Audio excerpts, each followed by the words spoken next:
fast, already try. Oh, beautiful counter to the takedown.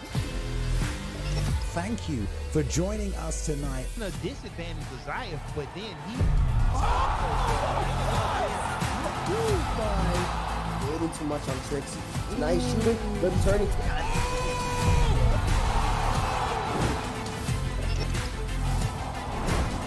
Watching on Twitch, watching on YouTube, watching from around the world tonight. I know the UFC isn't on right now, but guess what?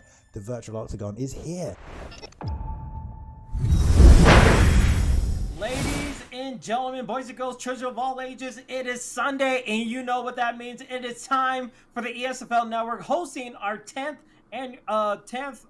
edition of the Proving Grounds here live today. I am your host and commentator for the most, Kingsley, and alongside me, a blast from the past. Someone jumped into the booth from a long time ago. Luber Libre, how you doing today, man? Kingsley, man, it is good to be back in the ESFL commentary booth. It has been a while. I think start of the whole UFC 4 saga, I was in here a little bit, took a step back, but today the boots are on, we're ready to go. Yeah, happy to have you here, man, because we have such an amazing card for you guys. We have 5 excellent fights for you guys. So the reason why we're doing this Proving Grounds card is that we're having a best of 3. We're going to see who is going to make it to the ESFL roster. So every single fight has something on the line. These are very much high stakes. And along with every round of those matches in the best of 3, in between, you get to switch your fighters and change up your weight class to see which way you could go in your next fight. So a lot of things, a lot of strategy, a lot of maneuvering when it comes to this whole fight card. But we have so many amazing guys. We have LW Reaper going against Machine Gun, Humble Dink going against Ace Droopy, BI going against Kobe, Grains versus Optics, Moolah versus Mayweather War. One person is going to make it in, and then 4 other PS4 guys are going to make it to the roster. Luber, when you take a look at this whole fight card, what are you expecting from these guys trying to make a huge point to make it into the roster? Yeah, I mean, fighting directly for a roster spot, it's a really cool thing. The start of Season 3 here, the ESFL opened up a scouting team. Tons of people from the community weighing in on who are the best fighters, and when we have these Proving Ground cards, they go out and they find the very best, the guys who are out there competing actively, trying to get in the ESFL. So when this opportunity comes, I know that each and every one of them are getting ready and going to do their best to win. And that's where you get the great fights, right? Where guys have a week to prepare, they're looking at what their opponent's doing, and they're figuring out what's their best strategy to get into the ESFL. Absolutely. Everything is on the line. And again, we are live on Twitch and on YouTube, so we won't let you wait any longer as our first fight, our first best of 3 is ready to go, as it's going to be LW going against a TMF Machine Gun. And when you look at the scouting report here, Luber, these guys really want to make it to the next level. Yeah, oh, absolutely. So Reaper is a name that's been, every time we're looking to add someone to the roster, people say Reaper needs to get in, and Reaper needs his chance, Reaper needs his shot, and he's shined in the affiliate leagues. He predicted a knockout, an easy knockout. He thinks he's going to coast his way into the ESFL in this matchup here. And then when he gets to the ESFL, he says he's going to just keep on winning. So this guy's got all the confidence in the world, and he's taking on TMF Machine Gun. You got the LW versus TMF matchup, which is just super cool, seeing these camps try to get their foot in the ESFL more and more each time.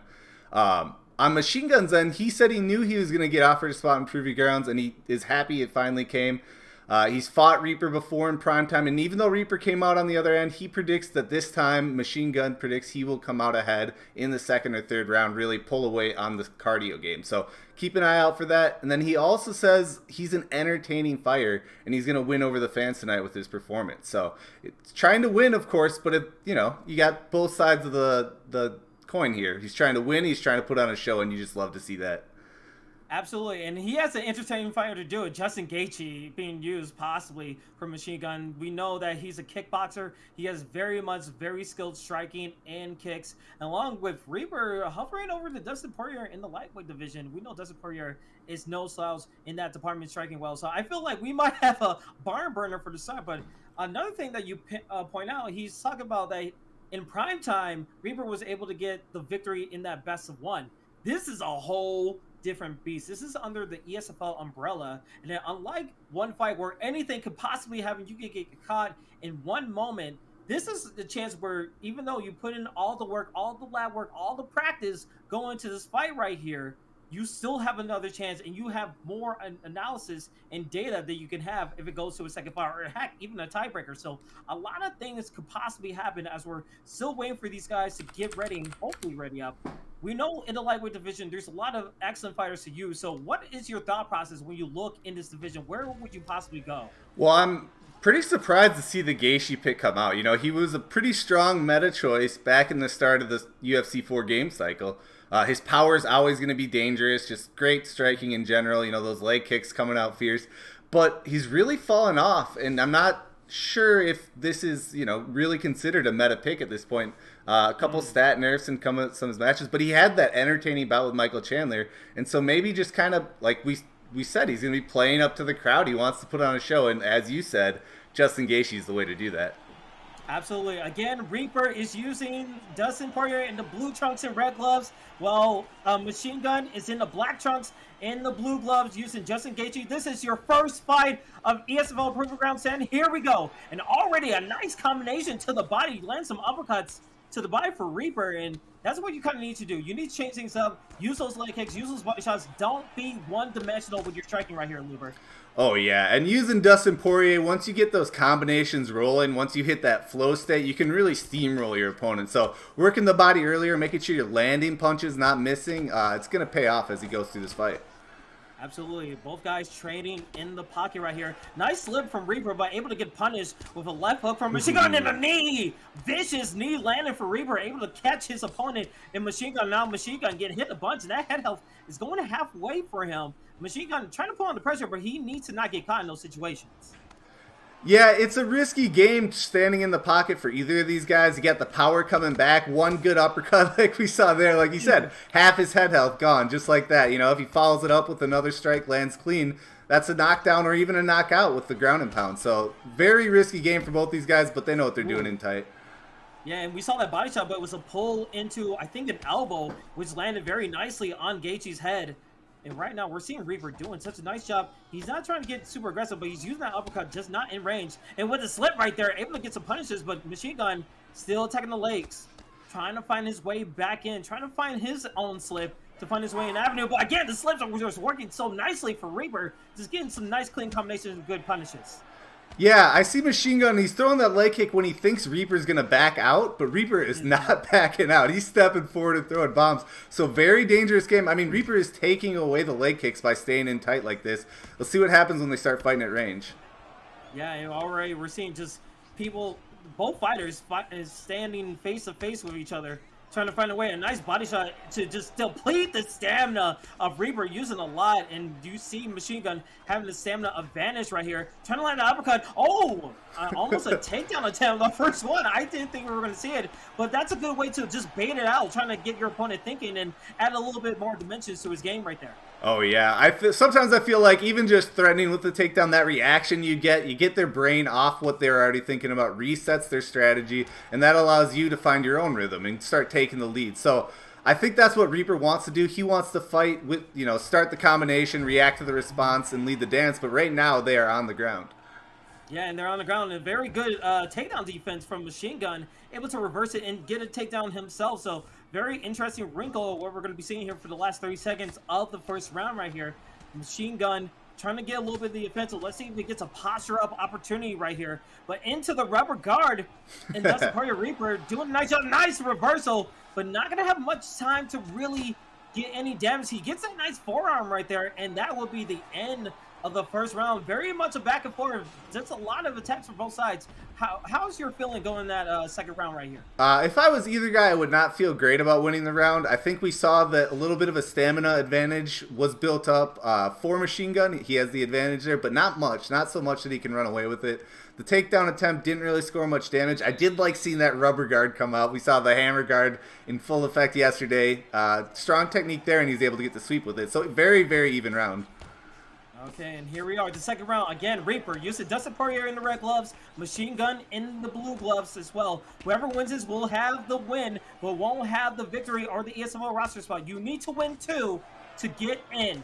So right now, we're seeing both guys still doing the same thing they did in the first round. Final phone move in that left leg, the flash rock of it. The leg help event is not going to help in Machine Gun's benefit in this situation. But right now, Machine Gun trying to find his way back. But again, these slips, these leg kicks are doing wonders for Reaper. Yeah, but I am seeing Machine Gun land some clean, hooks to the head, trying to break down that block as well in tight. He's having success in the boxing realm. If he can keep that going, he could get the knockout or knockdown and start running away with this fight. Absolutely, and again, those body shots, those body kicks have been working well for. Oh! Oh, what a pull uppercut! Shooting like a rifle, trying to get his way back in, but a little bit of patience right there. I thought we were going to see a little bit more aggressiveness from the Poirier pick, but just a good strategy, knowing that he has his benefit with a leg health event, and now right Oh! here, with a rock back, Machine Gun firing back, saying he is the one true shooter. He got him! And that is it. Machine Gun from the depths finds his way back and able to seal the deal with Justin Gaethje. Not one uppercut, but two uppercuts back to back, puts him on his butt, and he finishes up with the ground and pound. Great win, huge knockout for Machine Gun, 1-0 in this best of 3. That key trademark backflip from the cage from Justin Gaethje. Look at the replay. Boom! Double uppercuts like it's Fight Night Champions in that octagon right there. And that will be the first victory for Machine Gun. We saw in the scouting report that he knew that in prime time, Reaper had the benefit of the doubt and got that victory. But now he has a purpose. He is fighting for ESFL roster spot, and he is one win away. Now, for the other side, Reaper, he had the leg health event. He had the rock. What does he need to do better in this next fight? What fighter does he need to select to get back and probably lead it to a third fight? The Poirier pick is a really strong one at lightweight, and he seemed very comfortable on it. So I don't know if the pick is going to be the answer here. Yeah, and we do see him locking in Poirier right away again. And Max Holloway coming out for Machine Gun. Switch over to the fight here. And that's interesting. It's a lightweight division, so Max Holloway is going to be 4 stars, but again, you can't count him out. His striking is still going to be somewhat the same. His stamina is going to be still good in that situation. So Reaper still feeling confident in the way he had that fight with Dustin Poirier, but Machine Gun saying, I'm not going to rest on my laurels and go with the Max Holloway. Do you think that's a good strategy going with him? It's kind of a polar opposite pick from a striker's point of view. If you want that real flowy, kind of great boxing combinations, great head movement, there's no one out there better than Max Holloway. That's why people do elect to pick him in the lightweight division, even though obviously featherweight is his natural division. So Machine Gun, I think, having confidence in his boxing, in his striking, to take this series. And look at that taunt. No respect from Machine Gun. Boy. Oh, and already the disrespect, insult to injury for Reaper, knowing that he needs to win this if he wants to bring it to a tiebreaker and have his way into the ESFL. Meanwhile, a Holloway pick, Machine Gun, he needs one more victory to seal the deal. But right now, into side control on the bottom ground. This is not where he wants to be, but Reaper doing a nice job to change things up, knowing that he getting the takedown into side control. And doing some nice job right there, Luber. Yeah, Poirier in top position's not a bad fighter choice. Maybe not the first guy you go to if you want to wrestle, but if he's going to wrestle in this matchup, he has the advantage. And it looks like maybe that's his plan. Get his opponent thinking more about the multiple threats you can offer in MMA, and then once he's thinking about those things, start to pull away with that body work he likes, those body kicks. We'll see, because Max Holloway, already being hurt a little bit, that one rock right out the bat, he doesn't have a lot of power to come back in this fight. He's hurt. You can't land the body shot so close because that leads you up for a punish. It was a left hook and a right hook and a pull elbow right there. Reaper on his way back, able to get 2 rocks, knowing that last time he wasn't able to seal the deal. Now he's looking to aim for it right now. He still has plenty of time in this round, but he can't be too careless as that move right there with the spinning back kick. Machine Gun still able to fight, but what a good start from Reaper right there and going for a takedown. But we know that Machine Gun, he has his defense. He knows his way around the ground game. But right now, he needs to watch out for those body shots, because if he's able to land those body shots and not get punished, he'll ever do something, because he's draining that stamina of Reaper. Yeah, if Machine Gun wants to work his way back in this fight, he has to start making Reaper miss. He can't be taking these shots on the block. He can't be taking them on the face either. Like he's got to make him outright miss or slow him down somehow, because this is not the kind of fight he can succeed in. Still fighting in the phone booth. Good distance away from that front kick to the body.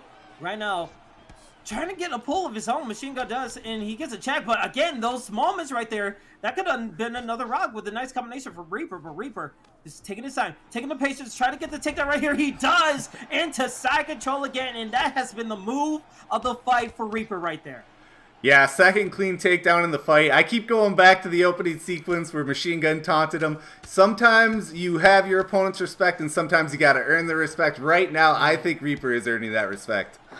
Yeah, I feel like Machine Gun got a little bit too carried away for the first moment, and he paid for it, and he's still paying for it. I mean, we still have 40 seconds left, and Reaper has a lot of time to get some more damage on his opponent and try to deplete that stamina. Look at this posture up right here. Gets one strike, but not really trying to enforce anything, not trying to be too careless right here.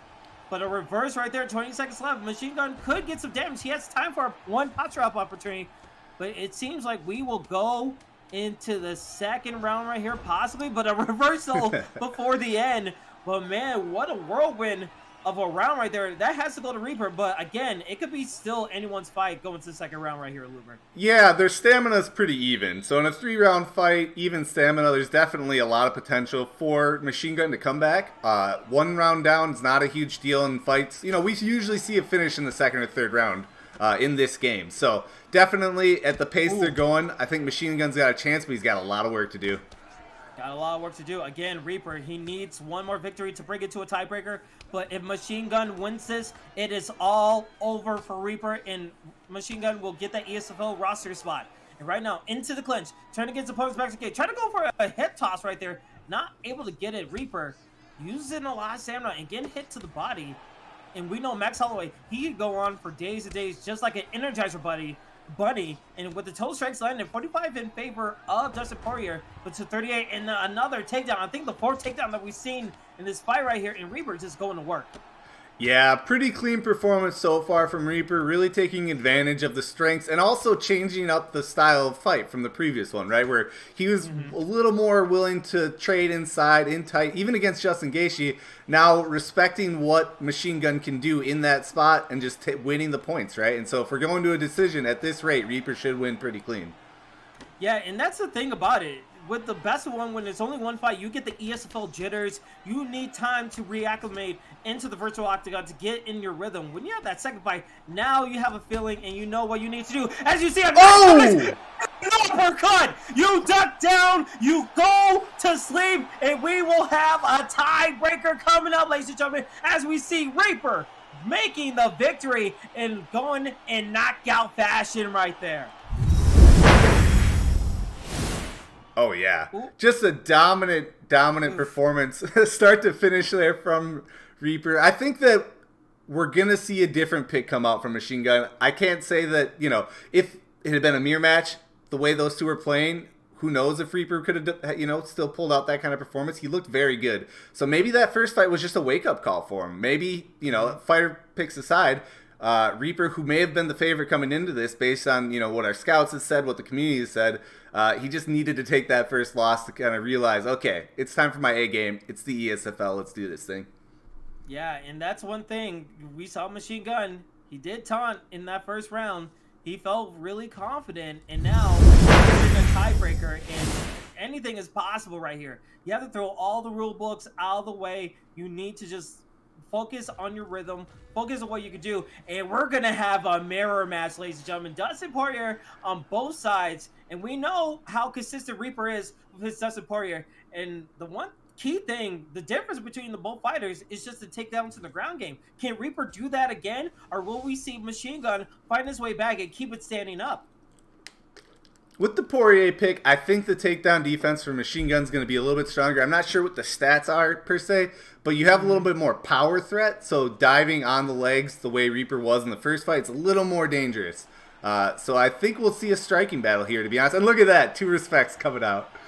There we go. We love to see it. This is your tiebreaker. Again, if Reaper wins this in the red gloves, black trunks, he will move on to the ESFL roster. But if Machine Gun wins this, he finds his way into the ESFL as well. So everything on the line. One fight to rule them all for both of these guys, and already with the takedown. But a good job from Machine Gun. This is what he needs to do. Get his way back up and find his way to keep it striking and attack that body. Yeah, sure enough, I called for a striking fight. Within 5 seconds, there's a takedown. Just a little rusty on the commentary booth. If it ain't broke, don't fix it, you know? If it worked in the last fight, you might as well do it again until he finds a way to change it. And there you go, the takedown defense from Machine Gun. The first one he defended. And in this brawl position, very good job. If he gets a denial, but into the half guard position. Now, this is kind of a tricky one. You could go posture up. Some people try to go for the side control because that's an easier position to not get punished. But right here, it's kind of tricky. He tries to go for a posture right here, trying to get some hooks in, but just got to keep it standing up. And that's the strategy he needs. If he gets a reversal, try to go for the posture up and keep it standing up. Don't let him get another chance to get another situation. But right here, Luber, what are you saying? Yeah, absolutely. Machine Gun, you could tell, is a striker by trait. I mean, maybe his ground game has some tools that he could break out if he needs to, but right now he wants to strike. He wants to keep this fight standing. And he did punish Reaper a little bit for that last takedown attempt. And now look at that, Reaper going right back to it. Wow. And that is huge. A lot of stamina was depleted right there. And this is what we didn't see all of those last 2 fights from Machine Gun. He was like, okay, I keep on getting taken down. Now I'm going to be proactive in taking you down and give you something to think about. So right now, Reaper, he needs to find his way back in this fight. But a nice clean uppercut into a left hook will change things up. But again, the trades right here seems to go in favor of Reaper, but it's getting real close. Yeah, no, Machine Gun did catch him pretty good. Caught him good again. With the headshots. The body work, though, is looking real nice from Reaper, but at the same time, look at the stamina. Machine Gun is ahead, even though Reaper is targeting the body. So this is actually looking very good for Machine Gun, but it is only a 3-round fight. So if he keeps getting taken down, if at one knockdown, you know, this is going to be a close decision. But if it stays standing, I really like how Machine Gun's looking right now. He's starting to pull away. Yeah, but I'm worried about those slips. Those slips are working very nicely for Reaper. He had a pull elbow and had a slip straight into the face of Machine Gun. Machine Gun trying to go for his own, but again, a nice straight to disrupt that momentum of Machine Gun. Reaper doing a nice job finding his way back, and just these clean combinations are working well. But Machine Gun finding his way, trying to get those jabs working, but body shots getting landed. Nice catch of leg, and able to get some damage on his opponent. Reaper trying to pressure his opponent with 30 seconds left. Machine Gun trying to take his time, and right there, I feel like that's the main symptom. That's a left hook landing. Nice combinations landing. 15 seconds. Can he seal the deal? He has to go for broke. Can he finish it off, or will we go into a second round? Reaper will survive. My goodness, Luber. We have a contest here, people. Yeah, absolutely. A barn burner of a fight. Both guys trading in the pocket. Machine Gun getting that knockdown to seal the round. Reaper's got to be thinking, you know, he won that second fight, but he relied a lot on the takedowns. If he doesn't have that working for him, can he stand and trade with Machine Gun and get the win here? He's got to find something that works for him. Absolutely. Again, Reaper in the black trunks and oh my goodness, an overhand just whiffing, not able to get the punish, but Reaper had a chance. But Machine Gun trying to go for the gusto. He was able to get that rock. He feels a little bit confident, but when his back is to the cage right here with a pull ball, oh my goodness. Just one clean. If that stamina was low, that would have been a rock right there. That's a rock right there. Machine Gun able to get the second rock right here, but the takedown is most necessary as Reaper is trying to disrupt that momentum again into side control, and that's what Reaper needed right there, Luke.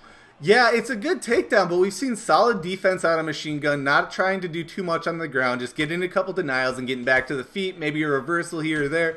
You know, Reaper's got to get something going, be it a string of denials, a dominant position, maybe mount, something to really punish Machine Gun on the ground and get him fearing those takedowns, because he's able to land the takedown, but Machine Gun just gets back up and then starts knocking him on his butt. He's got to do something here. Yeah, he's doing a very nice job, and that's what he kind of needs to do. Tries to go for taking the leg, try to get the takedown right there, but again, we're back into the stand-up game. Now, here's one thing that I've been noticing. We've seen Machine Gun. He was able to get one, like, hook or maybe an overhand against his opponent, but Reaper has had the cleaner combinations. Oof. And look, right there, the cleaner combinations where you try to go for a body shot, and now Machine Gun getting rocked and knocked down himself. This has been Reaper's round so far. Getting that takedown again into the backside, and now this is a very dangerous position for Machine Gun right here in Luber. Huge moment for Reaper here. Tied 1-1, trying to get in the ESFL, down around, gets the knockdown. Now he's got top control, but he gets reversed. The switch coming out from Machine Gun. The switch was very good. 2 minutes remaining in the second round. Gets a takedown of his own, saying, I'm going to go in the backside, but a very good job of going to full guard. Now, a lot of things can happen. We know Dustin Poirier has some rubber guard to reverse things, as you see right here. Can he get it right here? Reaper able to get it into side control. Now, let's see. Will he try to go for a stand-up? He's been good, having so much success in the striking, but he's still staying on the ground. But there he goes. Oh no, goes back in. Interesting move. Yeah, you see that every now and then. The up kick can stop it. It's kind of you're giving up position for a chance to get that posture up, ground and pound. Reaper really just being aggressive is what I'm seeing here with his grappling, which could pay off. But this is also why he's lost position a few times. He tries to, and look at that, he tries to advance position, gets denied, now he's stuck in rubber guard. It's a very close fight on the ground once he gets there.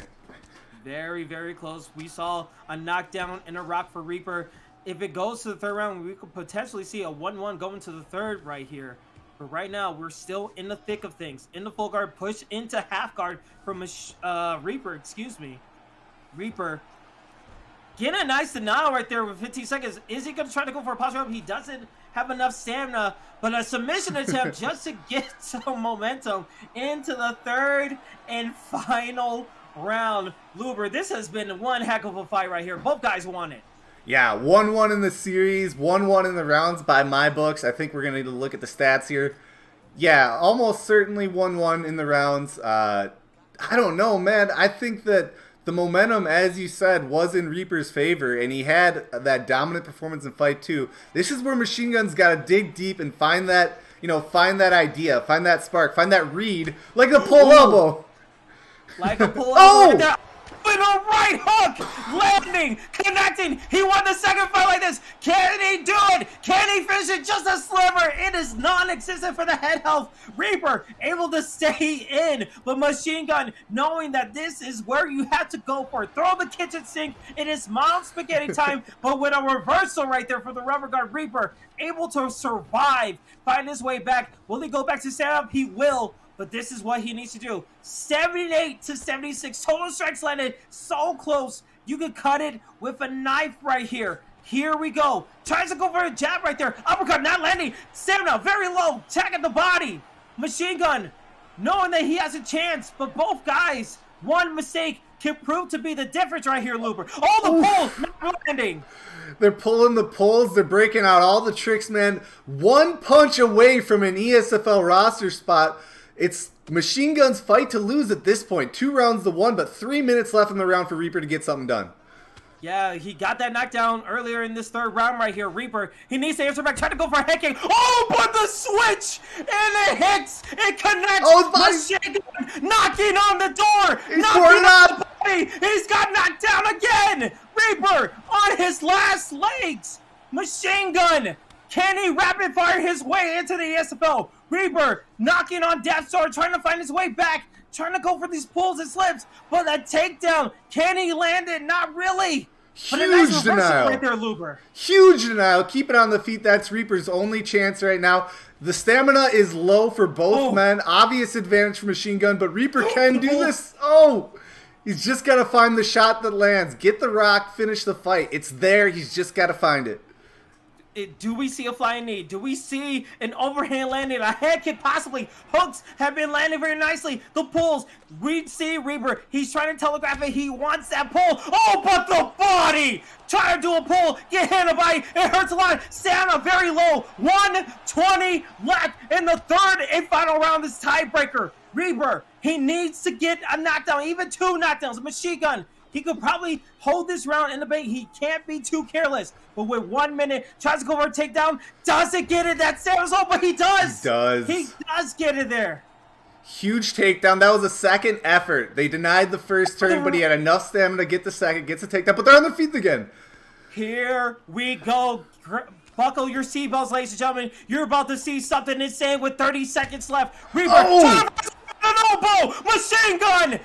Stays back up. He taunts. 17 seconds left. Can Reaper, can he find his way back in? Can he find his way? He has to go for it. Tries to go for a head kick. Gets taken down. And that will be it. My goodness, ladies and gentlemen.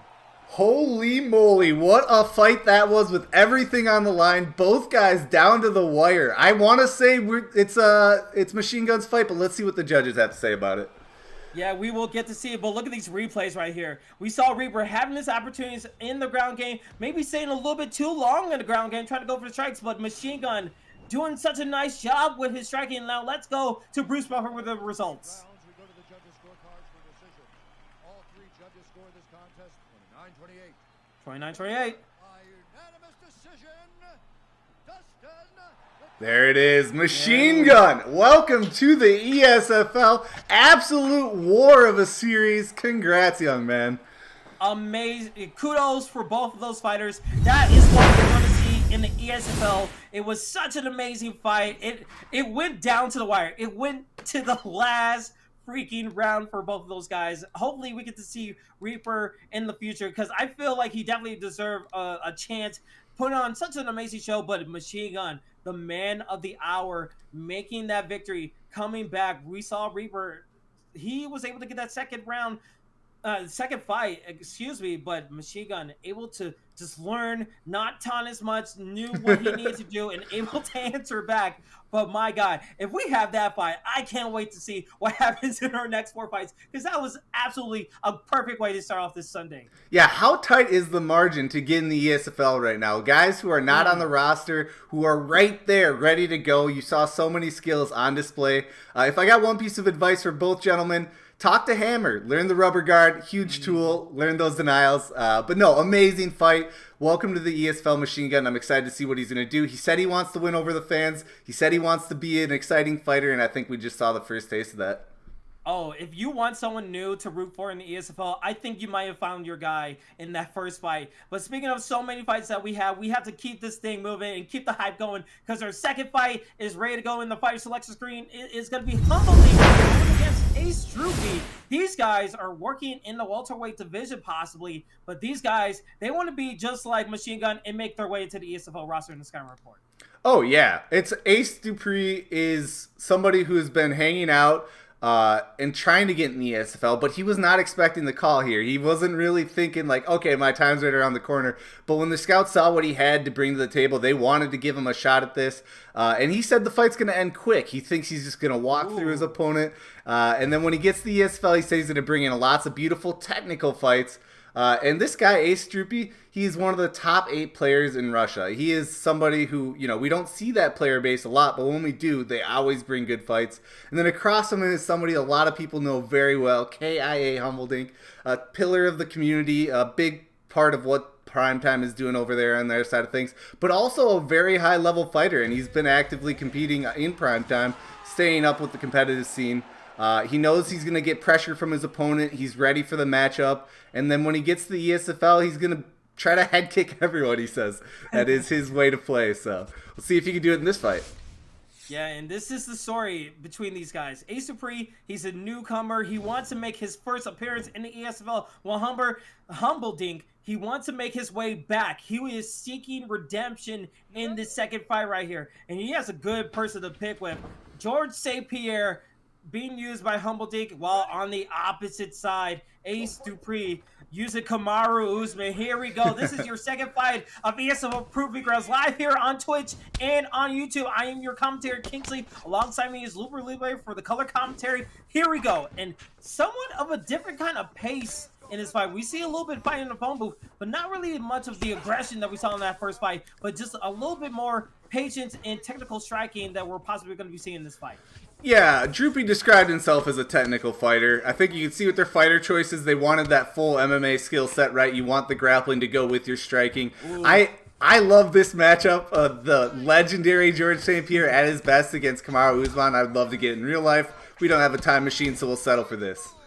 Yeah, I mean, this is where pound for pound fights, pound for pounds easily in this game right here. But right now, Usman taking the center of the octagon, he's seen as what his opponent's doing, and he's able to capitalize with a nice body shot on his opponent. While Humble, we heard that he wants to head kick everyone, and he's trying to land that very nicely, trying to get in his opponent's head. But again, needs to watch out for the uppercuts and just these nice shots that he's landing. But again, the spinning roundhouse is not going to get the job done here. He probably needs to set that up a little bit more. Yeah, you know, it's a, like we said, it's a more technical pace than the last fight. So they are going to be looking to set things up, right? You don't want to be throwing wild flying knees from the outside when your opponent's not being aggressive, when your opponent's being unpredictable, moving in and out at a range that they are trying to manage. Absolutely. Halfway mark of the first round right here, almost landing with a head kick right there. Nice setup from Humble. But we see Ace doing a nice job of just staying his opponent, using his block, not really getting that block gauge very low on himself. Trying to find his way back. But we see St. Pierre, Humble, trying to just take his time, trying to go a little bit back and forth, not really trying to bait out his opponent, but that was a good bait right there. That worked in our last contest, but right here, do a nice job to just change up the levels and get his opponent thinking. Yeah, that faint body kick to the head kick. I remember when Zayev started bringing that out. I think he had a classic knockout on Wonderboy Thompson. Definitely a high-level technique. It's something you got to practice and perfect. So Droopy bringing the heat early. Or excuse me, that's Humble. Bringing a noise from Humble. Humble able to get the first rock of the contest right here. Ace, he thought it was going to be easy, thinking he was going to get an easy knockdown, but now he got a rock himself, and it's not going to be easy. Everyone wants to get an ESFL roster spot right here, so you need to be on your P's and Q's and play mistake-free fighting right here from here on out. But right now, Ace, he's kind of on the back burner, and he needs to find his way back in this fight. Yeah, that rock right there changes the dynamic drastically. Now, instead of being kind of a measurement of who can find the first... Oh, huge uppercut! He's got him rocked! Oh, but the red kick. If that was just a little bit more clear for Kamaru, that probably would have been a flash KO right there. But again, both competitors, very scary hours for both of them. As we go into the second round here, let's take a look at the fight stats. 35-33 in favor of Ace, but the significant strikes go in favor of Humble right there. So a lot of things that the judges could look on as moments for both these competitors. Yeah, I think that they'll favor the two rocks, all the things being fairly even. But yeah, great round from Humble. That head kick that he missed, though, his heart had to skip a beat in that moment. You saw the quick shine of respect after it missed. It's anybody's fight still, for sure. Yeah, when you see that whiff, your life flashes for eternity. Is like you see death, and you're just like, okay, is he gonna actually land the hit? And it just, he got very lucky right there. But KIA Humble in the red gloves using George St. Pierre. He wants to continue on the momentum as he had in that last round. But Ace trying to find his nice job, find his way back, and continue the momentum of his own. And the Kamaru Usman picking the blue gloves. But right now, we're seeing Ace trying to back up, trying to get his opponent just a little bit cautious. But the head kicks not really landing much for Humble right here. Humble getting a nice knee to the body. And now these trades are going to dictate how this fight's going to go in the second round. We saw all the maneuvers that they did in the first round, but can you change up your style and be adaptable in the second round right here? Ooh. Oh, but that whiff! Yeah, huge whiff. Oh, and the head kick missed, but he follows it up with a jab. Unfortunate response from Humble. He had the jab ready, so that's what he threw. Man, both guys whiffing big shots. A knockout could follow either one of those. These guys got to be careful, and that's what you get when your opponent's managing the range, trying to set stuff up. You can't be too risky. You cannot be, and you also need to watch out. You need to make sure that if you got whipped once or twice, probably not going that move or trying to switch it up, trying to bait it out as a head kick landing for Humble right there. Ace taking his time, find his way to get his maneuvers going. But again, push kicks like that is going to change up the momentum. But again, catching the leg, get his opponents back to the cage and try to get a takedown as he goes for a power slam right there into side control. Yeah, big slam right there. And if he can control him on the ground, Droopy can start to change the story of this fight and the series, right? If it is a grappling advantage that he has, but he can't keep him on the ground there. Good job by Humble Dink to get back to the cage there. Absolutely. Now we see Humble having his back to the cage a little bit, trying to back up, trying to find the range and distance against his opponent with 150 left. But Ace getting hit in the body, still charging forward, trying to land that uppercut, but gets a nice left hook. Not really doing as much damage, but gets it straight for his troubles. Trying to go for a Superman punch and trying to land that head kick. He's doing a nice job trying to get that block gauge low. He just needs to do a little bit more. But this is where he needs to attack right there. That block gauge was blinking. But again, he needs to watch out for Kamaru Usman's he missed! There's that right hook! Oh, the key whip! Oh, and the straight landing! Oh, but a nice up kick to change the things up right there, Luber. Yeah, saved himself with that up kick potentially, but this is what we're talking about. I love the variety Humble's thrown with, but you can't be throwing these high risky maneuvers unless you know they're going to land, and Droopy's just sitting back waiting for his chance, and that time he followed up with the right hook. Absolutely, but his health is still blinking very low for both competitors right here with 30 seconds to go in the first round. And again, that knee just not really connecting, but the stamina being very low. And now you see Ace trying to capitalize, trying to attack the body, trying to get something out of that combinations and off of that mistake. But with 10 seconds left, this is where you have to be worried. You can't watch. You got to watch out for the crazy maneuvers. Gets a catch with the leg and just going to end the round right there. Good job for Ace right there. Able to get the knockdown and the stun. I mean, that was just a perfect round to have in going into the third round right there. Oh, yeah. You needed to take a round back, of course, so you're not forced to look for the knockout, so you can have the threat of a decision win. But what I really liked about what Humble was doing is even though he was losing the round, he kept battering on that block, and he's going to have the most distinct advantage of the fight going to this third round, which is how low Droopy's block gauge is right now. He does not have a lot of block to lean on, and that could be very dangerous if Humble can get something going, get a rhythm going.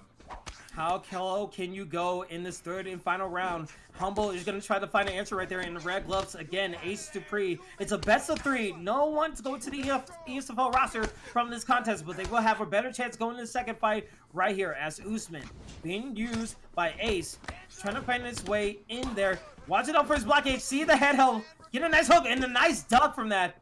Not really looking out for the knee. I'm surprised we haven't seen many knees from George St. Pierre, but a nice combination. That head held blinking a lot for Humble. Humble trying to find his way in there, but trying to use the side steps right there, Luke. Yeah, he's definitely picking his shots. I think definitely you have to after missing a few big ones earlier. But nice takedown here. Let's see if he can stick with this one. Trying to stick with this one, indeed. He's trying to deny a transition right there. He definitely has a stamina advantage right here. You can't count out George St. Pierre on the bottom game. But nice body shots from the sprawl position from Ace. Ace. Nice denial there. Very good denial right there, as you said there, Luber. And that's what he kind of needs to do, as he does it again right there. Yeah, this position, the sprawl position, if you know what your opponent's trying to do, if you know the animations, there's really one consistent way out, and that's what we just saw. Humble pulling himself into the half guard on bottom. That is the only way out if your opponent knows what they're doing, and clearly Droopy knows what he's doing here. And another denial into top mount position, into the posture up, trying to put on some damage. That screen is going red a little bit. Head held, blinking a lot. Just the power of one shot from a hook from Usman from the ground and pound just damages his opponent so much. But Humble in dire straits right here, going into side control from that posture up half guard. And this is what, if he could keep on doing this for the rest of the round, he's going to be in good viewing of the judges' scorecards. Oh, yeah, and with this stamina advantage, 1 or 2 denials, and he can get that posture up and rain down some big ground and pound. Big shot here, and yes, Humble gets out, gets up. Okay, and this is where you have to throw the kitchen sink. Oh, but an uppercut will say no to that kitchen sink as we see another knockdown for Ace. Ace is in command of this third round, but the knees, the stamina, getting low for Humble. Can't use much, but again, capitalizing, attacking from Ace, doing such a nice job, but not really leaving him like for any mistakes. Humble, he has 1 minute to go right here, Luber. Yeah, Humble's looking for the 3-piece, the something to set up a big shot on the third, strike that comes in, be it a head kick, an uppercut, a hook, but he's not finding it. I think Droopy got a read on his hands, and now he's pulling away in this fight. So there are those knees you were looking for, Kingsley. Oh, he's down! Oh. Left hook, call him Jorge Masvidal. Oh, but a flip right here. If he gets a posture up, he might have a chance. He needs to do it. He gets it. Okay, can he do something here? The damage is not there, but the good just posture defense from Ace. Not 5 seconds, and that would be it. I don't know. It's gonna be a little bit to seal the deal. A nice job from Ace, and I feel like he's gonna get the victory right there. Yeah, strong showing from Droopy, especially in that second and third round. It was very close on the feet when it was technical, but once it started getting messy, once they started rolling around on the ground, having some cage exchanges, Droopy really showing that he knows how to play this game at a very high level. Absolutely, and you could just see the replays. The ground and pound was just so nice from Ace. And as we go to Bruce Buffer judges' scorecards, let's see how it goes down. 3 rounds, we go to the judges' scorecards for a decision. All 3 judges score this contest 29-28. For the winner by unanimous decision, Kamaru, the there it is. Nigerian Ace getting the first victory of the contest right here. He still needs one more to go, and we've seen it before. It's a best of 3. A lot of things can change. Humble can have a different kind of strategy, go in the second round, and run it back to go into the tiebreaker. So if you were Humble in this situation here, Looper, what are the things that you possibly need to change? You know, the ground game was a tough thing. Probably the trading and the power of Kamaru Usman. Would you think he would try to go switch his fighter selection in this situation? You know, it's tough. I don't know how the new George St. Pierre feels for people. If if the striking's maybe a little bit clunky, or because I know with Anderson Silva, his kicks are not as as clean as people wanted, and so a little disappointed despite all the great stats. So, is it a change in fighter selection? I see right now they are changing weight class, which is actually not. They're not allowed to. They got to stay in the same weight class. So, we'll see if the Wranglers are on that. We'll get.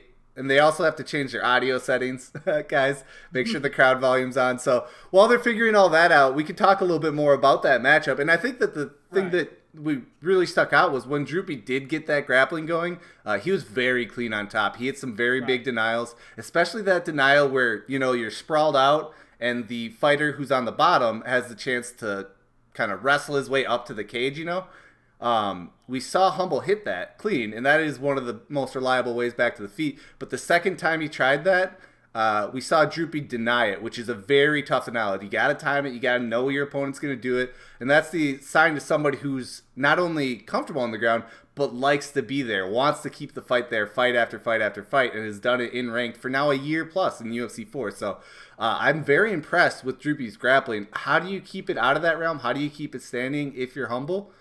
I don't know, man. If you can't deal with George St. Pierre, maybe he's got to pick up his sleeve somebody he's a little more comfortable with. You got to find a way to keep it standing. Yeah, absolutely. And that's one thing that you got to have in your mind. Like, you have all this time, a little snafu happened with the production of that contest. But as we're going to the second fight, this is your time to just recenter yourself. You got the jitters out of the way. You already took your loss. That was but this is a best of 3. So the grappling was a huge factor and a huge miscue of you. So what could you possibly do? You probably need to take more of a third eye to it and just make sure that you don't get in those situations again. But to keep it standing up, would you possibly entertain a mirror match, or would you try to probably go for Kamaru Usman yourself? I mean, there's no shame. You're trying to get into the ESFL. All bets are off when it comes to these stakes. So I don't know for Humble. We know he likes to go for these knockouts. He likes to go for these head kicks. But maybe he needs someone else to use it. And he's going with a Leon Edwards. And we will have a mirror match going to the second fight right here. I love it. The Leon pick is a great pick, a great answer from Humble. That's what we were seeing, those 3-piece combinations. Like I said, these kind of pre-canned things that he's done a million times. He knows the timing of them. And he's looking to hurt his opponent, knock him down, knock him out. These are not intended to build an advantage. They're intended to win the fight. So Humble, looking for the knockout before he gets taken down. Droopy with Leon, you can grapple as well. So maybe goes right back to that wrestling. Let's find out. Absolutely. As we see Humble, he needs one victory to tie it all up. But if we see Ace win this one more time, he will be in the ESFL roster along with Machine Gun. So here we go. A lot of things are on the line for Ace and Humble. And as you see, both guys using the red trunks. So in the blue gloves, it is Ace. But in the red gloves, it is Humble. Same position as the last fight. And already, just see a bit of aggression from both guys. A little bit change of pace. And now we're seeing Ace doing a nice job of slipping and using those body uppercuts to land on his opponent. Oh, yeah. Both guys going after it. They want to win this fight, take it in their own hands, and make it happen. It'll be interesting to see who gets that first big read. Look at that. That slip from Droopy right out the gate. Just such a nice, clean combination. And just awareness from him is working so nicely. But again, uppercuts will change the factor for Humble. Oh, it's right. Ace leaving off from the first round and bringing it to the second fight right here. And getting the rock in. That's what Humble did not need. He needs to find his way back. He might probably use those slips. I feel like he's using his head too much on the center line. He's trying to go for a slip right there, but he needs to use it in the right situations. Yeah, and I like what Droopy's doing. He's entering the pocket, but he's holding his punches off. He's trying to find that read slip, and then he's delivering the big shots. Yeah, and just his combinations. It's just not one combination just going straight to the head or going straight to the body. He's using like 2 shots at the head or 1 shot at the head and then 2 to the body or 1 to the body. He is changing things up. And look at those combinations coming out clean from Ace. But again, if you go for the body shots right there, you're losing. Oh! God! A clean slip elbow right on the dome puts him to sleep. Ace Droopy is in the ESFL in a big way. Santa Maria, that ball is out of here as he just hits a home run in the second round. 2-0, clean sweep. Look at the replay right there. Elbow, Lanny, you see that lip quivering, jiggling, because that was just so devastating. My goodness, Ace, I feel like he might be a problem going to the ESFL. I would love to see him fight somebody in the ESFL roster right there, Luber. What a good showing from Ace Droopy right there. Oh, man. In the real world of mixed martial arts, the Russians came along after years and years, right? And they came over and they dominated. We've seen a few people from the region in the ESFL do well, and we just got another great prospect from Russia, Ace Droopy. He looks so clean, Kingsley. His grappling, his striking, he was in control start to finish of pretty much the entire best of three. Yeah, absolutely. But my goodness, we've been getting so spoiled with all these excellent fights. Even though it was a 2-0 in favor of Ace, I feel like that was still such a good fight to watch from the grappling and just for the striking, because there was just so many clean combinations that you saw right there. And that's, I feel like we haven't seen in a while in other affiliate leagues, or maybe like in the prelims of the ESFL, of people just taking the time to actually learn all the boxing or kickboxing combinations and just going like jab straight and then towards the body, or just like chasing it up a little bit. I saw like 3 hit combos, 4 hit combos, heck, even 5 from Ace, and I would love to see that happen in the ESFL. But for Humble, it's back to the drawing board, and he's gonna have another chance to work his way up, but it's just not his time. What other things did you see from him that he needs to work on in the future? You know, Humble, I did see a few times where he's throwing combinations that look really pretty, but maybe the situation didn't call for it. Whether the range was off, his opponent's playstyle was off. Maybe he needed to get a little more respect before he started throwing those out, because if they landed, yeah, they could have won the fight for him, but obviously they didn't, right? So, right. You know, he's probably a better player than me. He could say better than me. You know, this guy has been in the competitive scene for a long time.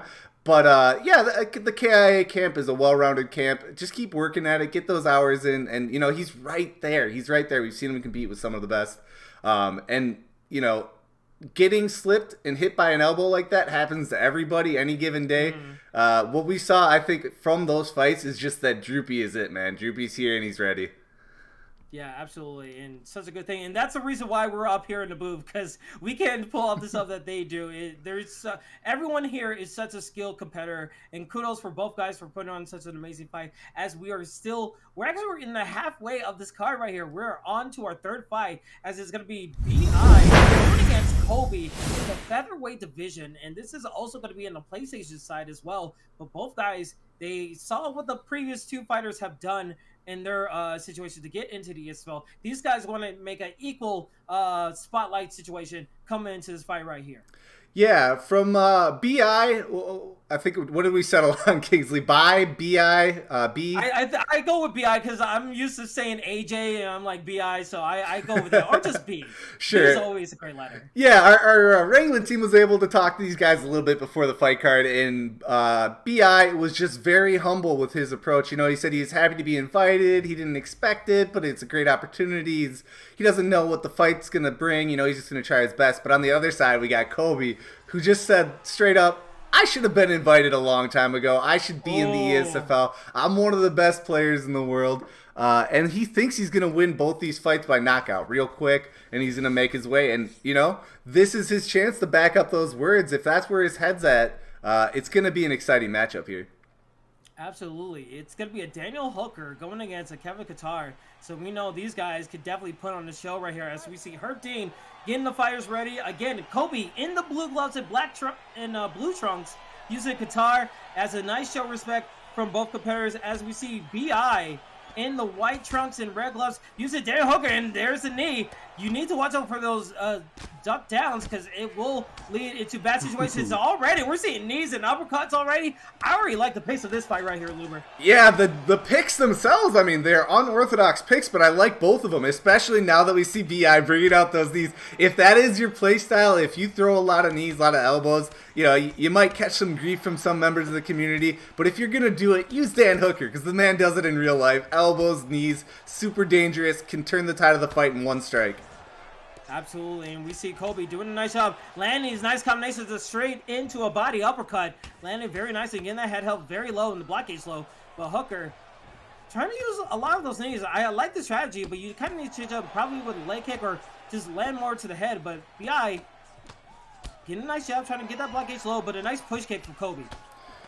Yeah, I've got to see, you know, if Kobe is that guy, right? If he's, you know, he's a top 100 player, he's on a win streak in prime time. If he's ESFL ready, he has to be able to deal with the predictable strikes. Even though they're strong, the elbows, the knees, whatever else we're going to see here, he's got to have the tools to deal with it. And Calvin Kadar, he is that kind of fighter that can move and slip and make something big happen. So I'm going to look for him, maybe try to sidestep a knee or, you know, catch him in the timing and land something big. And maybe we'll see that quick knockdown, knockout that he predicted. Yeah, absolutely. And we're just seeing just good striking for both competitors right here. As we see BI try to go for a takedown. So as soon as they say good striking, we take it straight to the ground right there in a half guard position. And now this is going to be a nice change. Let's see how Kobe does on the bottom game. Let's see how it goes. As a nice reversal, he is ready for the ground into top mount position. It can happen so fast into a posture, but a nice slip from BI. BI doing a good job. He has some ground game defense his own as he could possibly denied. Right No, here. no, not today.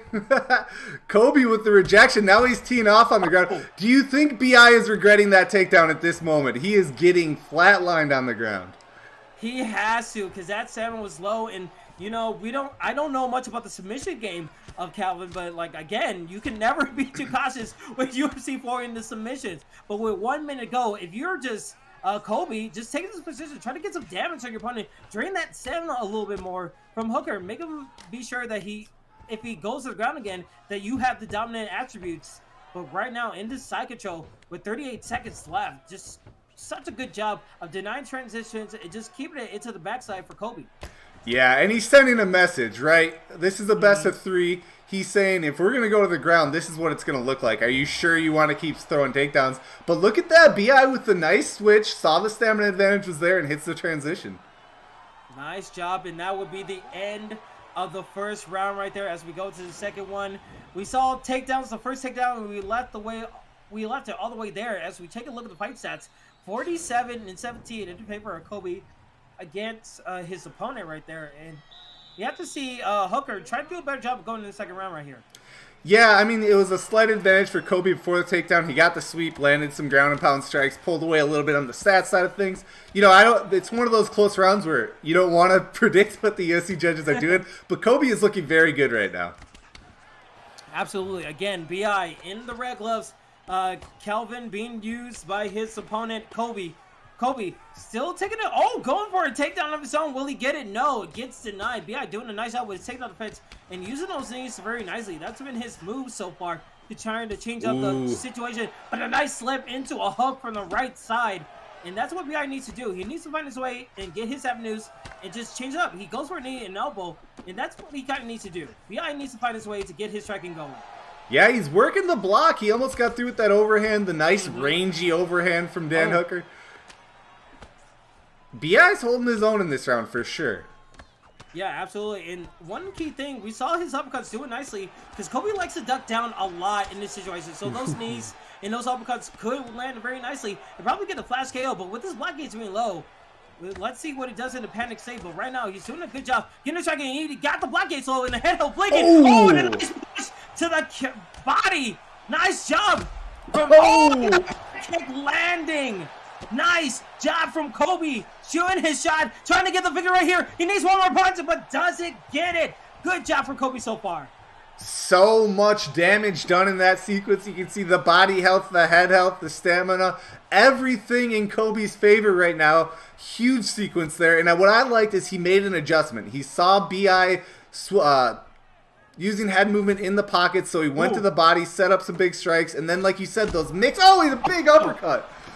Both guys were going for strikes, and one had the better stamina, so they were able to get. But a pull! Big Eye! Can he find his way back? He needs one more punch, but will not get it. But a turn of events, going through a whole 360 of momentum. But right now we see in a full guard position, but going back to center, BI kind of in control, but needs to watch out. He can't make a mistake here.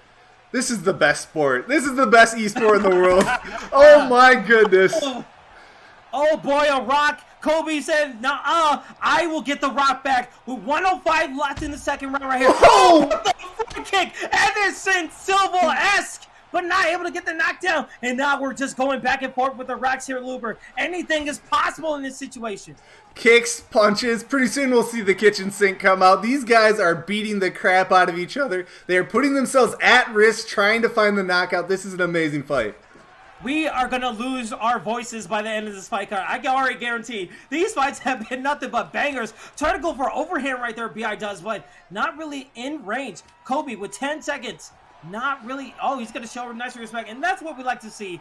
Both guys have been putting on a show. They just want a little bit of a break. We need a little bit of time to decompress, but my goodness, I don't even know how to score that round. I hope we can check the fight stats to actually know what happened, because that was just rolling. It was hard to keep up with what happened. Oh yeah, back and forth. Both guys got some rocks in there. I think most of the damage was done by Kobe. I think he has a pretty solid lead in that department. But if the judges gave the second round to BI, then we're looking at a 1-1 fight. So stats advantages aside, anything can happen. And of course, both these guys have the potential to end it in one shot here. Yeah, I don't think we're going to see any judges being called, because head kicks are landing, uppercuts are landing as well, as we see B.I. again in the red gloves using Daniel Hooker, and then Kobe being using Calvin in the blue gloves. Right now, we're seeing both guys in the ball. A nice trade. The trade working well for B.I. B.I. able to get the knockdown. Landing, tagging the body with those knees. That will do a lot of damage right here. But again, can't be too cautious. Kobe can find his way back as he's already getting ahead of Blinken. Nice duck down from Kobe right there. And this is the chance for Kobe to come back right in this situation. Great job from Kobe there to protect his head, knowing he had the body health to spare, ate some knees to the body, but he survived that encounter. He's just got to stay safe. He can't keep getting clipped. He can't get clipped, and right now, going for a takedown of his own, but gets denied. And you know, I thought he was going to go for the knees, but a good change of pace, trying to get his opponents back to the cage, knowing that he doesn't really know. We haven't seen any side steps from Kobe, but Kobe able to get the center of the octagon. And with 3 minutes left, he kind of feels like he just needs to get the distance, because distance is working well for him. But B.I. still being a little bit aggressive right here. Yeah, B.I.'s got to read. He's landing good. He's working that block gauge. He's landing the shots that are getting the rocks. But it is so dangerous. His head health is so low, and he's extending and throwing these 4 pieces. Your stamina is depleted at the end. You could lose the fight right off of that. Yeah, and that's the key thing. When you go for these 3 strikes and your block is like very high for B.I., you're able to capitalize. Like right here, if he doesn't capitalize right here, you might as well go for it. Get that stamina really low. You might get a flash body rock right there. So right now, we're under 2 minutes. It's getting closer and closer to the judges' scorecards, but I feel like these guys are waiting. They don't want to cause a mistake. Try to go for the front kick for B.I., but I'm on pins and needles right here, Luber. I'm just, because they're trading back and forth. You throw a 3-piece, I throw a 3-piece, and each one is one shot landing away from doing some serious damage. So it is a matter of who is going to be the more clever striker in these situations. Are you going to see what your opponent's about to do? Or hey, maybe you just take it to the ground? Nope. Great defense from Kobe to keep it standing. And the huge uppercut, he's got him rocked! Oh, the slip away! He ducked down, but he went to the left right there. My goodness, if that was UFC 3, it would have been over. But there's a chance. Try to go for the front gate. Try to time his opponent right there. But Kobe, try to find his way back. Oh! It's a knockdown and a rock! He probably sold his round back again! He got him! On his head! Kobe with a TKO to get the first victory. But there's still one more fight to go. But Kobe in a very advantageous position going to the second fight right here. Oh my goodness. He took everything B.I. had to offer. That fight was, from start to finish, just an absolute war. And we get at least one more, Kingsley. We could have 2 more the way these fights are going.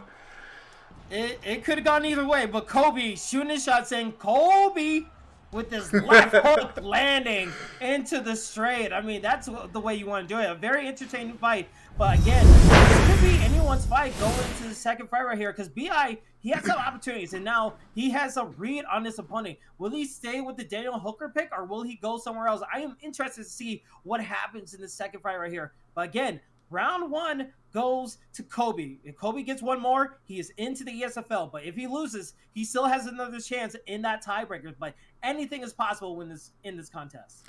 Oh yeah, it's a great matchup. I mean, I didn't see if they had a previous record against each other, but it was very close. I was giving Kobe the nod in the skill department. He looked a little cleaner, but BI made some great adjustments, and he was using Dan Hooker. So we'll see. Looks like they're picking their new fighters now. Because that could change everything. The fighter pick in this matchup is gonna be huge. Yeah, Kobe's sticking with the guitar pick. But we see BI, he's hovering around Arnold Allen. Something that we usually don't see in the ESFL, but it seems like he might stay back with Hooker. Yeah, he's going to run it back with the Hooker. And Kobe, it's a nice run back. He felt confident in this matchup in the first fight, just not really going his way. But how do you feel about sticking with the Hooker pick? Do you feel like he has the confidence enough to bring it to a tiebreaker?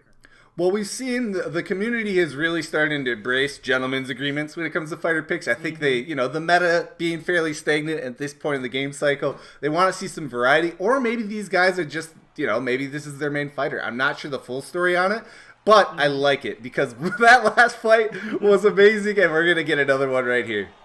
So nice. We're going to do it twice as we go into the second fight here in the best of 3. Again, if Kobe wins it, it is all over with the guitar pick and the blue gloves. But if Daniel Hooker and BI in the red gloves is able to win this, we go into a third indecisive fight, and we're not pulling any punches as both guys are meeting in the center of the octagon. We're seeing a leg kick from BI. Nothing that we saw in the first fight, but again, big miss. It's up, and that's what he's going to need to do. But again, using a lot of stamina with those feints right there, that's not what he needs to do. He needs to conserve that stamina and wait for it and wait for his opportunities. Yeah, I love that read coming out of BI, sidestepping that kick. We've seen Kobe go to that jab spin kick a few times. Now they're trading in the pocket, though. Yeah, and the trading in the pocket is going in favor of Kobe. But a nice up kick, that's something that he needs to do right there. But Kobe, in these moments, look, the punishes, but the sidestep. I feel like the punishes have been so clean for Kobe. Yeah, Kobe is definitely, he knows what he's trying to do when the opportunity presents itself. He's not hesitating, he's going for it. And BI has capitalized a little bit on that aggression, right? Had some good misses here, caught him moving in a couple times, like that up kick we saw last fight. I think that what we're going to see is the more aggressive Kobe is, the more predictable he is. So even though he's a skilled player, he needs to be cognizant of the reads his opponent's making. Yeah, and a good combination from BI. BI able to get the body uppercut. But again, in these trades right here, you got to be a little bit careful. But the leg kicks will try to disrupt the movement. There's an uppercut landing from BI. Chasing it again. Oh, he tried to go for a head kick right there. But not really landing as much. But that's a good start for BI. Yeah, that rock, of course, gives you the advantage, but I think we're just seeing a great rhythm coming out from BI, even though the exchanges are... Oh, no, he misses with the overhand! Oh. He just judged the distance in the timing of that overhand super wrong, and the perfect punish from Kobe, able to land his shot to get the knockdown, and all that momentum for the rock just goes down the drain for BI. Yeah, man, and that is the game of inches, right? If Kobe had been moving forward, if he had been looking for a sniper shot of his own, maybe he would have gotten caught there. Instead, patient, lets his opponent miss, punishes hard, and now he can get back to that cage control pressure offense. It has to be so disheartening from BI. Able to get the rock, able to find his way to get some momentum, and then just get knocked down just like that while you were winning around. Super deflating, but right now he doesn't have time to think about it. He has to think like a goldfish and keep moving forward because he still needs to win this fight. But with 30 seconds, we have to think Kobe is going to want some more damage. Yeah, Kobe is... he has smartened up a little bit. He's not mindlessly walking forward, throwing strikes, but he still wants to pressure. You could tell he wants his opponent against the cage. He wants to cut it off, and he wants to, pick up the pace of the fight. And look at the damage difference that has accumulated. Kobe with a very strong first round. Very strong indeed. I mean, what he did with his combinations, attacking the body, able to just punish his opponent. I think he went 2 for 2 in perfect punishes, and a nice show of respect for both of these competitors. As we go in the second round, again, if Kobe wins it, it's all over for BI. But if BI wins this, we go into a tiebreaker for the ESFL roster spot. And a nice elbow will change things up. He gets the second rock, but what can he do more after that? After he gets that one rock, it goes more in favor of Kobe. So can Kobe find his way back, or will BI able to continue the momentum? Oh, and just look at the difference in head and body health. You could tell that even a Rock isn't going to get, and I did get confirmation from the back. It's B as in honeybee. BI is B. So B has been having a great series here, but that Rock isn't enough. He has to find a combination to the body, something that's just going to completely change the dynamic, because if they keep pittering back and forth, the stats are not in his favor. Very good trade, and we see the head health being very low for B right there. Trying to go for a side sub, not really able to get the opportunity, but a nice just switch kick in favor of Kobe. Kobe taking his time, doing a little bit of ducking.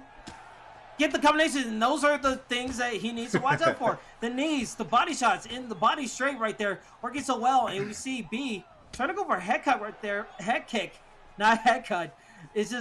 It's not working out for him. The setups are not really in his favor, because every time he trades, he's leaving himself open. And right there with a pull. Oh, the uppercut not really landing right there. Just such a good job from Kobe. Yeah, Kobe pulling away. Oh, and the uppercut. Oh. It's that ability to exchange. Oh, huge elbow. No He's way. got him. There's no way. The baby. Can he get it? He is so close. He has 2 minutes to play with. He had that head health so low. I wonder if he got with another pot drop, could he had another opportunity to finish the job, but takes the back right here. And he's flowing with him. Yeah, that killer instinct coming out of B, jumping on, trying to get the finish as soon as that knockdown happened. And like we said, he needs something huge. That elbow was huge, but it wasn't enough. Kobe hanging in there. He is hanging in there with 1:20 left in the second round right here. Can B take his opponent again? Trying to go for a knee to the face. Not really landing. And now he's going more grappling. He saw the success of it from that knockdown. He wants to go back into it, but Kobe doing a nice job. Just came over in the clinch and attacking the body. That's such a good job from Kobe. Now Kobe recentering himself. B trying to find his way into an uppercut again. He had so much success with that pull elbow. Trying to land again, but not really the stamina in his favor. Good slips away from B. Oh, but the slip right there, but not enough stamina in the body. The uppercut. Pulling, 20 seconds left. Can he finish it? He will, as we see Kobe making it to the ESFL. 2 knockouts for Kobe. The man called his shot. He is the newest member of the ESFL. He is the guy he said he was. 4-fight win streak in primetime. Now he's got a 1-fight win streak in the ESFL. Congrats, Kobe. Man, what a showing from Kobe. B, he had his moments, he had his opportunities, but after he got his first rock, it seemed like Kobe just flipped the switch a little bit, using his combinations, using all he did. I mean, with his clicks work, his groundwork, everything just worked so well for him, and he was able to get the victory right there. So interesting maneuvers as we get another person in the PS4 roster for the ESFL. So I'm excited what to see. Speaking of the ESFL roster, where do you see him being placed in the matchmaking setting? Just get into that mindset. Yeah, so we're, 12 cards into the season, something like that. There is no deadline right now. Some people in the community are weighing in on it, and we're going to figure it out. But it may be too late for a title run for some of these guys, right? If you got to win a couple fights first, that's a month of work, and then you got to, actually win the title, and that could be another month, 2 months if you need 5 fights. So that's maybe not the goal for these guys at this point, and maybe it is. If they light the world on fire and they knock everyone out, they'll find their way to a title shot. But it's about making a statement and establishing yourself in the community, especially when who knows what's up ahead. Money events, the UFC events, things like that. If you can make a name for yourself in the ESFL, have a good season where you finish, and forever in the Discord, your name's up there in the top 20 for the season, people will remember you, and that will go a long way as you continue to compete. So there's a lot on the line for these guys, and I think with showings like that, the way these guys are fighting, trying to put on big shows, they'll be remembered. So it'll be interesting to see if they can do it at that next level.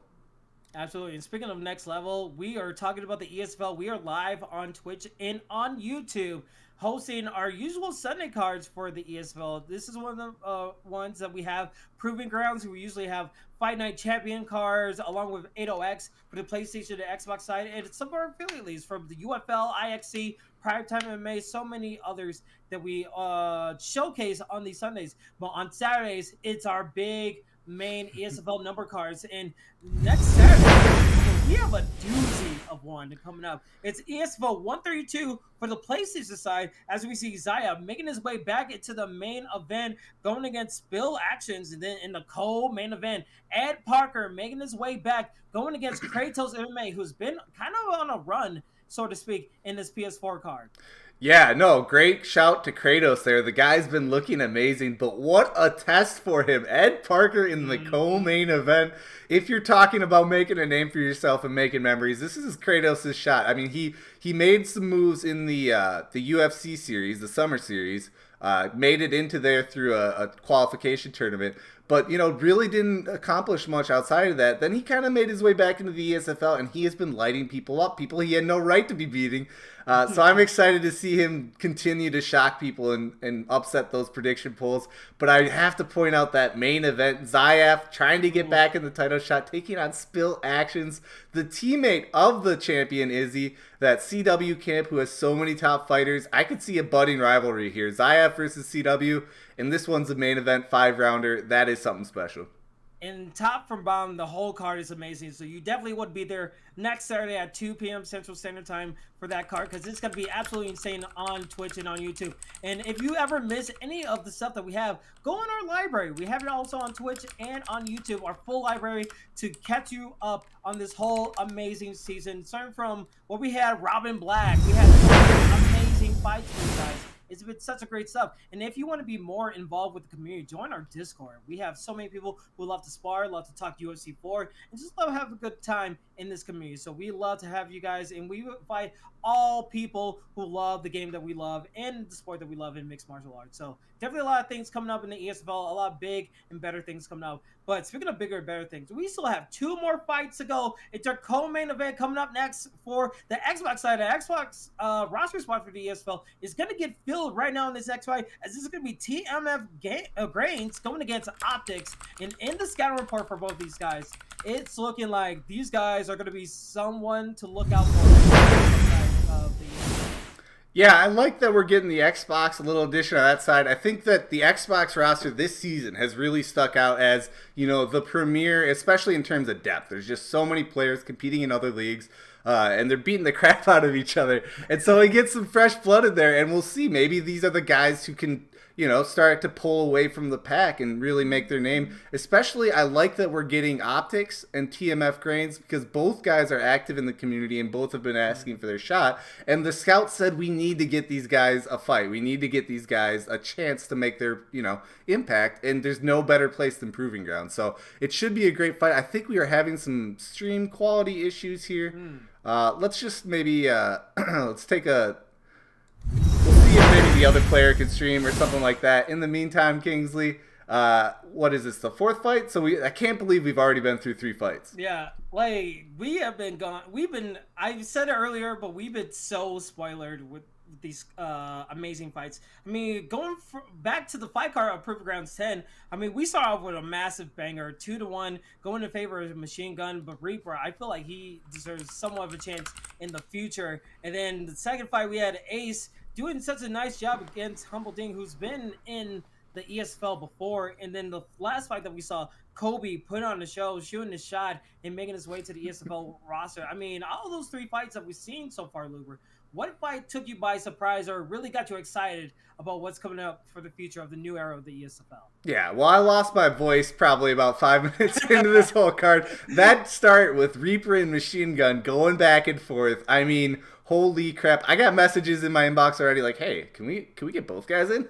So the scouts will have to talk that over. We'll see. But I mean, how can you pass that up? I mean, it's just it's an instant classic of a series. And that's why I like these best 3 series, is that fight could have been over after the first one. Great fight. Instead, we got this whole dramatic storyline of both guys fighting tooth and nail to get in the ESFL. And it was everything you'd hope for. And I really just shout out to both those guys. Amazing, amazing fight there. Yeah, very amazing fight, and just amazing potential that we see from these Proving Grounds cards. I mean, from the history from the ESFL in the yonder years, it propelled people like Zayev. He became a double champ. We saw Avita X in his reign of terror start in the Proving Grounds. So the way that they make their ways up, you can make your name for yourself, win or lose. If you put on such an amazing fight and it's such a close contest, people will remember your name and give you that shot. And whenever we have a new season or possibly in the current season that we have. So it's always good to get your name out and put on such a spectacular show for our community right here. But it seems like we're ready to go. It seems like guys are ready as we jump into the Peter Yan's selection was picked for Optics into this co-main event. And I'm assuming Grains is Mexican Mush in the blue corner is also thinking about that Peter Yan pick. We know Peter Yan, he is so good in the bantamweight. He was a cheat code in previous metas. I mean, his leg kicks, his striking, all around great with his grappling. He is someone to behold when it comes to UFC 4. Yeah, so Grains, aka Mexican Mush, active member of that Discord that you were just talking about. What a lovely place it is too. He said he was surprised when he got the call up, that he got a chance here. And then when this matchup was made, him and Optics, he said it's something he's very familiar with. They fight each other. You saw 10-11 is their series, and it's always an entertaining bout. So that's exciting for us over here. But he predicts he'll win both fights by knockout. On the other side, Optics, he's got Fatinator and Competitor in his corner for this fight. So top tier talent telling him how to win this fight. We'll see if they can pull it off. Yeah, here we go. Just going hot and heavy. Trying to get a takedown of his own when he does. Optics, just a nice job to get it. Reminds me of Zabit from UFC 3, able to get that takedown just out of the blue. But we see Grains in the blue gloves, in the red trunks. Now we need to find out how well is his bottom game when it goes to the ground. Can he find his way to just weather the storm and find his way back? Meanwhile, Optics on himself, he's looking so confident that he was able to get that takedown. Now, what can he possibly do with it? Can he get the damage and get the judges' scorecards in his favor? Because we've seen it. You could get this takedown and you can stay in this position, but you need to get damage on your opponent right here. Yeah, or at least some denials, right? Get the cardiovascular advantage. Those denials will sap your opponent's stamina. Whatever his plan here is, I think it's his plan. I mean, he went right for that. Like we said, great cornermen helping him out. So maybe there's something he knew. Maybe he thought there was a hole in TMF Grains' game that he could exploit by taking it to the ground. But look at that. We're already back on the feet, and he's throwing that sweet, slick head kick right off that right hand, staying on the right side with both those shots. I love that combination, and you can tell Optics is looking to put on the pressure early. Yeah, definitely put on the pressure, and he's in good company, learning from the guys that are in the ESFL right now. And that black gauge is low for Grains right now. Grains getting a nice lift, able to get the left hook. We're not able to see much of the stats for Optics, so it's going to be a complete mystery, so he needs to watch out. Only he knows how his fighter is feeling. That's how it is in usual fights. Only he knows how he's feeling in that octagon right there. But right now, Optics find his way. Oh, nice pull into an uppercut right there. Trying to go for a spinning back elbow. But right now, trying to get his distance, trying to play a little bit of Venus flytrap, trying to sucker his opponent in to cause him a mistake, and able to get the uppercut with a nice combination to get that block gauge so low. But right now, Optics needs to be careful because front kicks will land hot and heavy on his face if he's not careful. Yeah, and this is that Peter Yan matchup where that, huge uppercut, he pulled it. My goodness, it changes in a right hook landing. Changes the game. Grains, can he get the victory right here? Is he close on the door of victory? He is not, but what a good start to get that knockdown and change everything up from the takedown now being on top, and with a minute and 5 seconds left in the first round right here. Good start. Yeah, one shot away, one parry from absolutely stealing this fight early, getting that big knockdown. And what I liked is he got the rock, he put the hands together. His combinations are on point in the pocket. So if he can, look at that ground and pound too coming out. Yeah, just a lot of blood on the canvas for Optics. Optics just getting pummeled in that situation as we get pushed into the half guard situation right here. With 20 seconds, the other thing you want to say here, get some damage. Maybe we try a posture up in 10 seconds remaining. So if he gets a reversal, there's nothing really much he could do. That's a nice transition denial. And there we go. Posture up. Just try to get as much damage as you can. Not worry about the stamina. And that would be the end of the first round right there. We thought it was going one way with Optics, but Grains doing a nice job to get the knockdown, get the rock, and just take control in that ground situation. Yeah, it's looking to me like Optics maybe is the one who came in with the game plan, knew what he wanted to do. But when they get in tight and they start throwing hands, I see Mexican Mush, a.k.a. TMF Grains, in the blue corner, having the advantage. His hands are slick and they are dangerous. Oh, the big elbow! You need to watch out for the pulls because it just shoots out you like a rifle as we see a knockdown, and that's what Optics wanted. He won his way back into this contest, and there he has it. Now it's up to Grains in the blue gloves. Can he find his way back? Trying to go, both guys going for pulls right there. I remember a situation where it went back and forth. That is always a scary situation fighting a fumble with those pulls. Yeah, shout out to Bruce Lee, Rob. We got a pull party going on. Everyone's in their swimsuits. But it is so dangerous, and you're right. Oh, he missed the head kick. Goodness.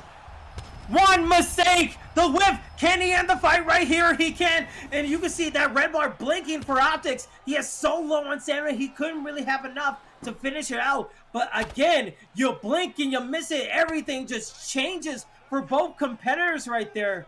And it's scary. We're back in a situation where Optics is up top, but can he do a lot in this situation? It slows things down for sure. When you have all these rocks back forth, nearly fight-ending sequences, I think both guys are collecting themselves, just holding the position here, looking for someone to make a mistake. We'll be back on the feet before too long, I would imagine. Yeah, we'll have to see. Back in the full guard, excuse me, in this situation. In a nice denial from Grains. Grains just doing a double tap, trying to fade the first time and get it the second time. Now back into the stand-up. Now we saw both guys getting knocked down and rocked. Let's see what could possibly happen. A nice left hook combination from Grains. Grains not being careless. He doesn't want to make a mistake right here. Obviously Optics trying to gauge that distance, trying to go back and forth, trying to lull his opponent into sleep, trying to find his opening. I would like to see a leg kick, just trying to disrupt the straights or the combinations, but getting so close with a duck right there, it's just so scary. Especially you don't want to lose a fight this close. Yeah, and Optics needs to be very careful moving into the pocket. Grains is pressuring, and then once he feels his opponent might pressure back, he plants his feet and he throws bombs. He slips to the side, throws hooks, whatever it may be. He's trying to catch Optics moving in. Yeah, he's trying to catch him moving in, but we saw a couple pulls that could have been damaging for Grains, but Grains getting hit with a combination right there. The head hold was halfway. Oh, the pull! The pulls, people! The pulls! And will that be it? Blockades still helping out, but the strikes are coming in. He's so close to losing. But Grains able to survive. He just needs 40 seconds left. But good job for Optics, using that pull elbow and just getting so much damage. But with 30 seconds left here, Luber, anything is still possible for both of these competitors. Yeah, it's the story of the fight, isn't it? Those pulls, the pull counters, both guys trying to throw the hooks at the end of their combination. It's dangerous. You might win the fight because of it, but if your opponent has that timing down, all it takes is a pull uppercut, a pull elbow, and the fight's over. So very, very close fight. Either guy, with the timing that they seem to have for each other, could pull away here. Absolutely, and we'll have to see what goes down here in this second round. After both fighters taking a reprieve. It was a good round. It was a good fight so far. Let's just see what happens. Let me look at this pull right here. It's just, disgusting. Oh, yes. I think it's beautiful, personally. No, it's so sickening that it's so good. It's like when people say in the 90s, like, oh, yo, that's so bad. And like, it's so good. It's disgusting. I love it. Absolutely. No, that technique, I mean, it's worth taking a second to highlight it. The pull elbow, it was in UFC 3. It was something people used, but not to the extent it took over the meta of UFC 4. And some people, really, it's a core piece of their game. They are fishing for it, they're hunting for it, and they are going to try to land it every time they fight. And this fight, both guys have it in their arsenal. Yeah, and this is the third and final round. Again, whoever wins this will not get an ESFL roster spot. It's a best of 3, so if they win this, they have an advantage. But right now, they need to find a way to get this victory right here in the third and final round. You can't leave it to the judges if you're both competitors right here. You need to find a way to win. Trying to get a nice pull with a spinning back kick to the body from not Optics. Oh, the spinning back elbow was from Optics as Grains gets knocked down, and look at the total strikes line at 1 to 1-on-1. And another knockdown again. Can he end it? That will be it. Optics gets the victory and gets round 1 of the best of 3. And you had to see that coming from a mile away. I mean, he had the strikes landing very nicely from the get-go of that third round. Yeah, I would love to be a fly in the wall of the Discord call that these guys have going on, coaching up Optics to make the adjustments, because he really did start to find a rhythm there as that fight went on. And that final sequence there, knowing that I get that shot right here, that uppercut to put it away, just enough. Just a tremendous performance from him. Very good performance, and that's what he needs. A lot of data was made, and hopefully people could download it. Just Optics getting a nice chance. Will he stay with P3 It was working well for him, but he did get caught himself. There was times where he could have lost his contest, but for his opponent, Grains, he has to feel confident. He knew in the scout report that his opponent was looking for the knockout. He thought he was going to get the easy victory at 2-0. But right now, for him, he still has another chance in this contest. He needs to find his way, possibly change some things out. I wouldn't mind him running back with the P3 since he was getting some good momentum, but you have to consider all your options here because, again, this is your last chance. You need to get a victory right here. Yeah, and we'll see. I think that these guys are going to be fixing the fighter HUD setting if they got the message. Nope, they're jumping into the fight. That's all right.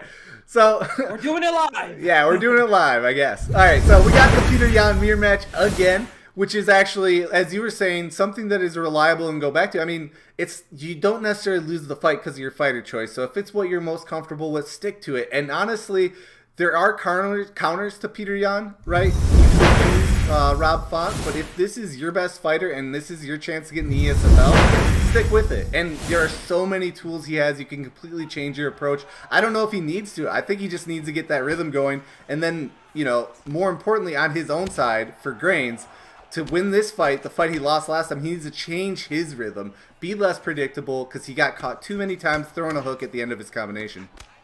Yeah, and here we go. In the co-main event of Proving Grounds 10, I'm your commentator, Kingsley. Alongside me is Luber Libre, calling this contest as Optics in the red gloves has one victory away from making it to the ESFL roster. Well, Mexican Mush, a.k.a. TMF Grains, he needs to win 2 to make it back. So if he doesn't win this, it's all over for him, and he has to wait for another opportunity to get into the ESFL. So everything is all in the line, and with a front kick like that, he is proving that he wants his opportunity right here.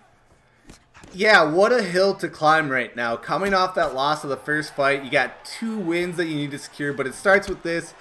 I do think TMF Grains, from what we saw in that first fight, could do it, right? It was a very close fight until it wasn't.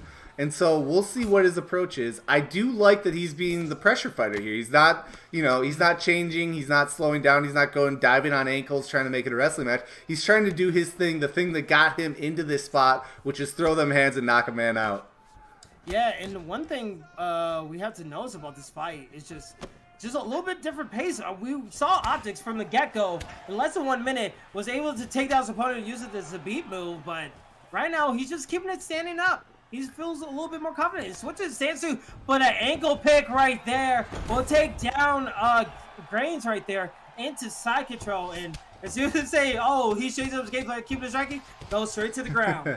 Yeah, well, we did see Optics go for that. He hit that Peter Yan Omanari trip, or what? I always get confused on the different judo techniques. I'm sure people will let us know in the comments. Yes, but he's been the one to engage in the grappling, but we haven't seen him get much from it. Now, this is a very strong position, but he's not able to get the deny. So it's back to the feet for Mexican Mush, a.k.a. TMF Grains, and now let's see what he can do. Yeah, and again, those knees are doing so much work on the body. Oh, but I thought he was going to go for a hook right there because that was a nice punish. Usually, those spinning back kicks are so hit and miss when you're in that iffy range. That's a nice punishable opportunity. But right now, we've seen Graves. He doesn't want to take any opportunities to make a mistake and try to get his opponent back in this fight. But right now, just the pull uppercut landing nicely for Graves. But now, right here, Optics, he's still moving forward a little bit.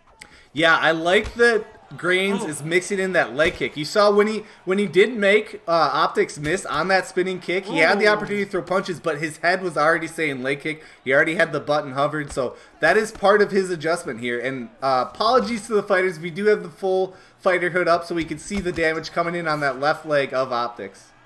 Yeah, and one key thing that I saw a moment ago was just the pull. Usually we see a pull uppercut or a pull back elbow, but with Grains, but the head kick not really landing. Oh my goodness.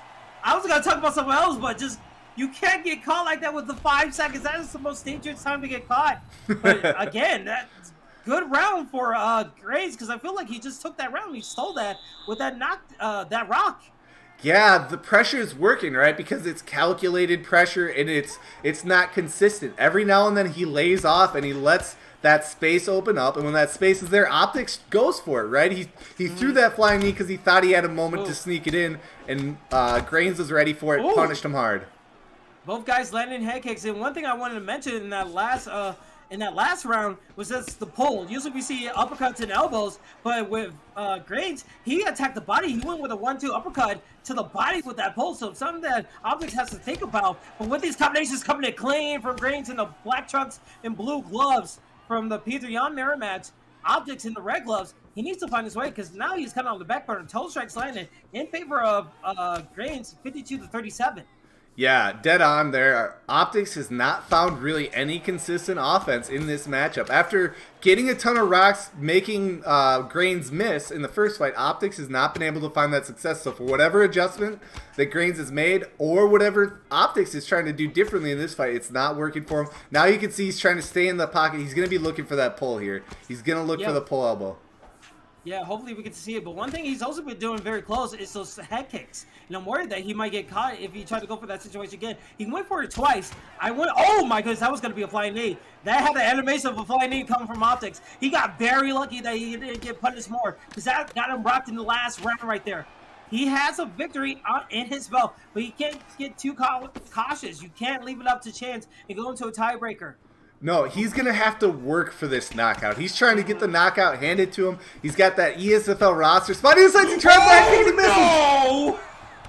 Oh, you called it. Oh, the pull elbow! The back! Optics! How in the world are you doing this? Can he get the victory? He did it! He will! Oh my goodness! Don't adjust your eyes, ladies and gentlemen. You just saw someone come back from the dead and able to get the 2-0 victory. What in the world did we just saw? His head health, if he had tried that pull a moment sooner, it wouldn't have been there. But he had just recovered in time, able to hit that adjustment and get the full elbow, secure the win, secure that ESFL roster spot, and he did it. 2-0. Congrats, Optics. Welcome to the roster. My brain hurts because that was a lot of information to process. But thinking about it, God, I feel so bad for Grains right there. He was having such a good momentum, and he felt the blood in the water. He was going for the kill, but then again, you can't make those mistakes. Sometimes it's a 50-50 chance when you go so aggressive and you smell it and you feel it and you get the rock. But everyone here is a skilled fighter. They know what to do in the punishable opportunity, and Optics doing so well. I feel like he did that in the first fight, and then the second fight right there. Just such a good job from Optics, but man, I just feel sick to my stomach for Grains right there because he had an opportunity right there to run it back up. Yeah, it's the thrill and the agony, right? That's when you have one-on-one competition with stakes, like a roster spot, whatever else. It hurts, man. It hurts to lose. And when you are that close, when you have the rock, and then you get punished for a mistake like that, getting a little too aggressive, trying to find the win. Yeah, but that's also motivation, right? That's back to the drawing board. Everyone takes it differently. Everyone has their own goals, right? Why are you competing? Why do you want to stick with it? I think we saw the skill set is there for Grains, and tonight just wasn't his night. But man, what a move. What a gutsy move from Optics to start using that head movement while your head health is that low and you're just one win away from the ESL spot. He went for it and he got it. And now I'm starting to feel it. I feel like all these last fights that we had, I feel like all of these guys should have been in the ESFL. I feel like we should get them all in. But that's the thrill and the agony, as you said, of this league that we love so much. I mean, god dang, I love this game so much. I'm just seeing both guys just fight head to toe and just find their way back in trying to make it their way into the major leagues. Hopefully we get to see it soon. But man, Luber, chat, live here on Twitch and on YouTube, we got one fight left. It's about that time, ladies and gentlemen. It is time for your main event of the evening. It is Moolah going against Mayweather War in the division for the last spot in the PS4 ESFL roster. And I can't wait for this fight. Of all the fights that we had, I'm very much excited for this one because this one is going to be an absolute banger of a fight. Yeah, it looks like they're ready to go. No time for us. An amazing matchup. Both these guys known well in the community. Moolah, we've seen him in tons of affiliate league cards, always near the headline. You know, just hasn't won that fight on the right night to get in the ESFL. But this is his shot right here, and I think he feels that, you know, this is where he's going to do it. His prediction for the fight is a knockout. He knows that Mayweather is going to come out swinging, and he's ready for it. And then his style, people who have seen him fight know that he loves a war, and that's Mayweather War, war for warriors, but also for a fighting style. The guy's one of the most aggressive guys in the affiliate scene, and he makes it work. He wins fights that, you know, could go either way, and more often than not, they go his. So let's see what happens at middleweight. This is your main event of the evening. We're going in hot and heavy. Moolah in the gloves, getting the first rock against his opponent Mayweather. Already pointing out that he wants to be in the ESFL. This has to get all the hype, ladies and gentlemen, as this is your main event of Proving Grounds 10 on the ESFL Network. I am your commentator, Kingsley. Alongside me is Luber Libre, and already we're getting a little bit crazy here in this main event here, Luber. Kingsley, they're swinging for the fences. They are throwing head kicks, overhands. They are looking for the knockout, and both guys are moving forward. Both guys moving forward, not taking a step back. Both of these guys are warriors. One is in the warrior camp, but my God, they are putting it all out in the line. And right now, we know Whitaker, he has striking for days. It is for days. As we see another one, Moolah getting the second rock, and we're not even 2 minutes into the first round. Yeah, in a fight like this where both guys are throwing bombs, you got so much power on Robert Whitaker. That body kick is dangerous. If you're throwing it, your opponent better be moving backwards, because if he sees you leave that opening, we just saw what happens. He's going to punch you in the face and rock you. Yeah, and right now we see a little bit of cautious from Mayweather. He needs to use that defensive shell very nicely if he wants to skip back in. Oh, dude, just nicely as he gets a rock of his own. 2-1 in the rock department. Mayweather able to answer back, and this is going to be telling who's going to get the right trades, who's going to land the right combinations, who's going to get that right opportunity to get some power on your opponent. And now a takedown landing very nicely into side control for Mayweather. A nice comeback from that early onslaught for the first 2 minutes. Yeah, he's got to make up for getting rocked, right? If he's trying to win this round on the scorecard, he's got a lot of work to do. Maybe he can do it from top position here. But it's also a change of pace. It's a change of tempo. And what I really liked, what Mayweather did, is that same thing with his striking. He was throwing little two pieces, extended it to a 4-piece, and got the solid rock. So now, you know, actually, now I think about it, both guys got a rock. This next minute 20 seconds may decide the round.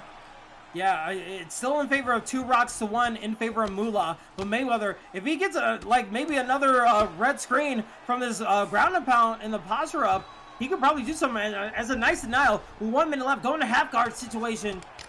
We can see the betterment. We saw the striking could go both ways, but Mayweather seemed to have the benefit of the doubt when it comes to the ground game, and it's working very nicely. And if he can keep this up for the last 40 seconds, he is doing very nicely. Yeah, a lot of good denials coming out in Mayweather's favor, but then he himself gets a little aggressive, goes for the transition without setting it up, denied, and now we're kind of in this, you know, okay, good posture up here, though. This is one of the most dangerous posture up positions where if you can start landing shots, you get some real accumulated damage. But in general, once they're kind of scrambling into positions like this, there's not a lot of damage opportunity, not a lot of denials that come out, and we go to the end of the round on that note. Yeah, and hopefully take a seat, ladies and gentlemen. That was the first round. It felt like 100 miles per hour in a roller coaster. But this is your last chance to catch your breath, because I feel like we're going to see something incredible. I mean, take a look at the replays right here. Nice left hook onto the face of Mayweather. But then Moolah able to get his answer back. Just look at the replay. Both guys going for it right here, Luber. Yeah, and that exchange right there is worth highlighting because they are both throwing hands at the same time, but it's the 4-piece, you know, staying in the pocket and extending your combination. It can work out for you. You can get that rock, that knockdown, but if Moolah adjusts and starts working head movement into that, he can slip and rip and really punish Mayweather for that aggression. So it's a chess match. Oh.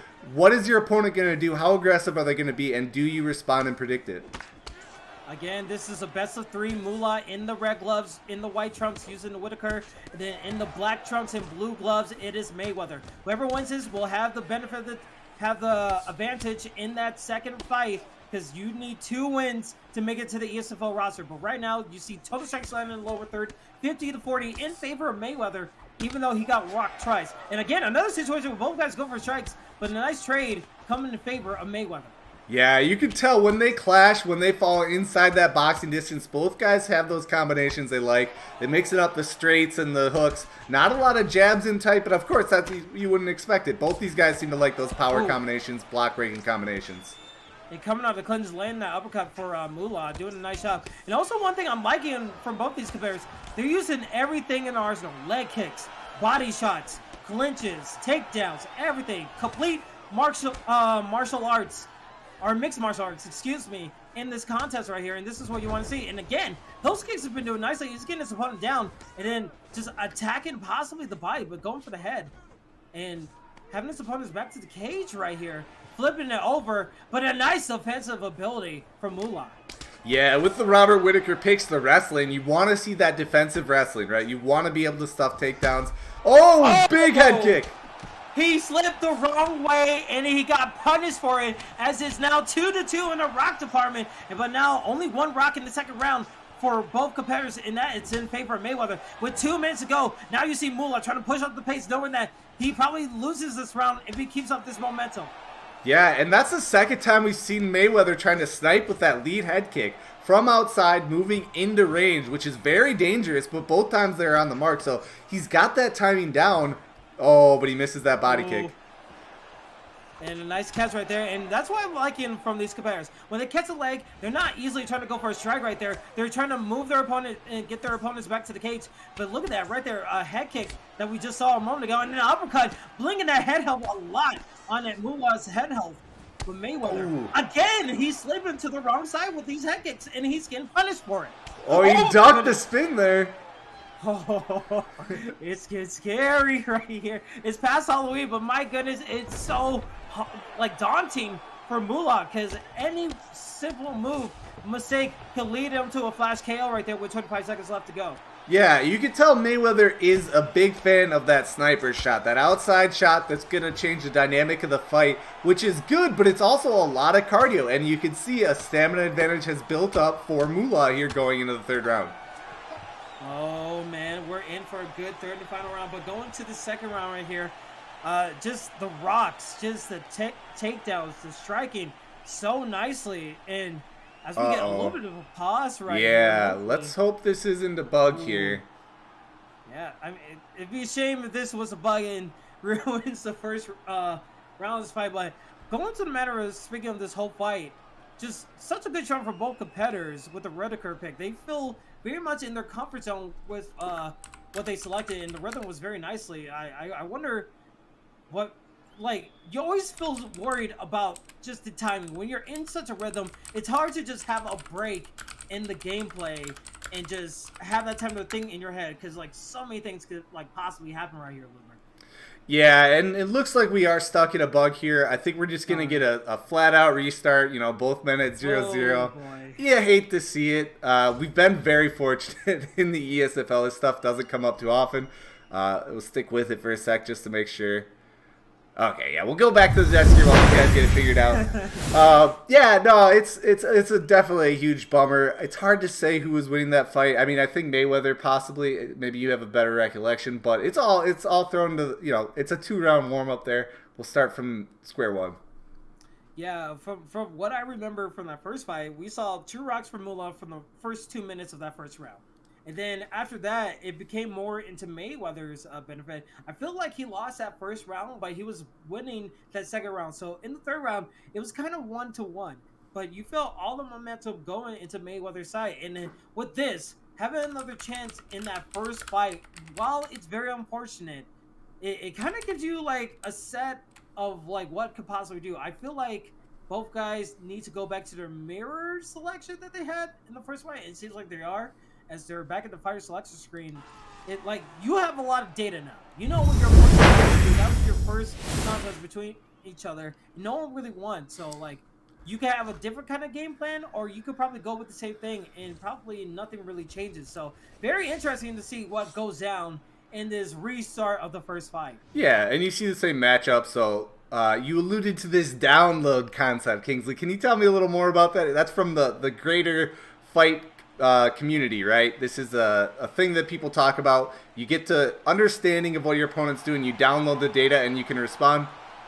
Yeah, it's like when you take, it's just like in boxing, you take all the person's signature blows, so you see what they're doing, and you have an answer for them. So you just like rest on your laurels, you see what they're doing, and then when you see your opportunity, then you capitalize on their like weaknesses or their opportunities that you put damage on your opponent. So when you hear download complete, that's when you fully figure out your opponent and you know what to do to defeat them.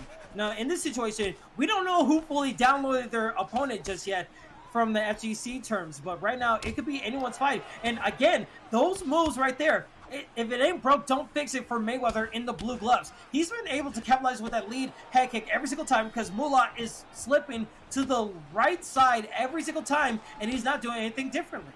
Yeah, you know, it's Moolah's getting out of the core damage range as he's backing out. So yeah, he's eating the head kick, but it's better than, say, you know, trying to slip it and eating a body kick and getting body rocked. So he's taking a little bit of damage in these, but he's not getting knocked out. And that's fine until you, like you said, you slip the wrong way, you make that one mistake, and that head kick isn't such a little tap anymore. It's a knockout, or it puts you on your butt at a huge disadvantage. So he's got to be careful. He's got to see that coming and make an adjustment.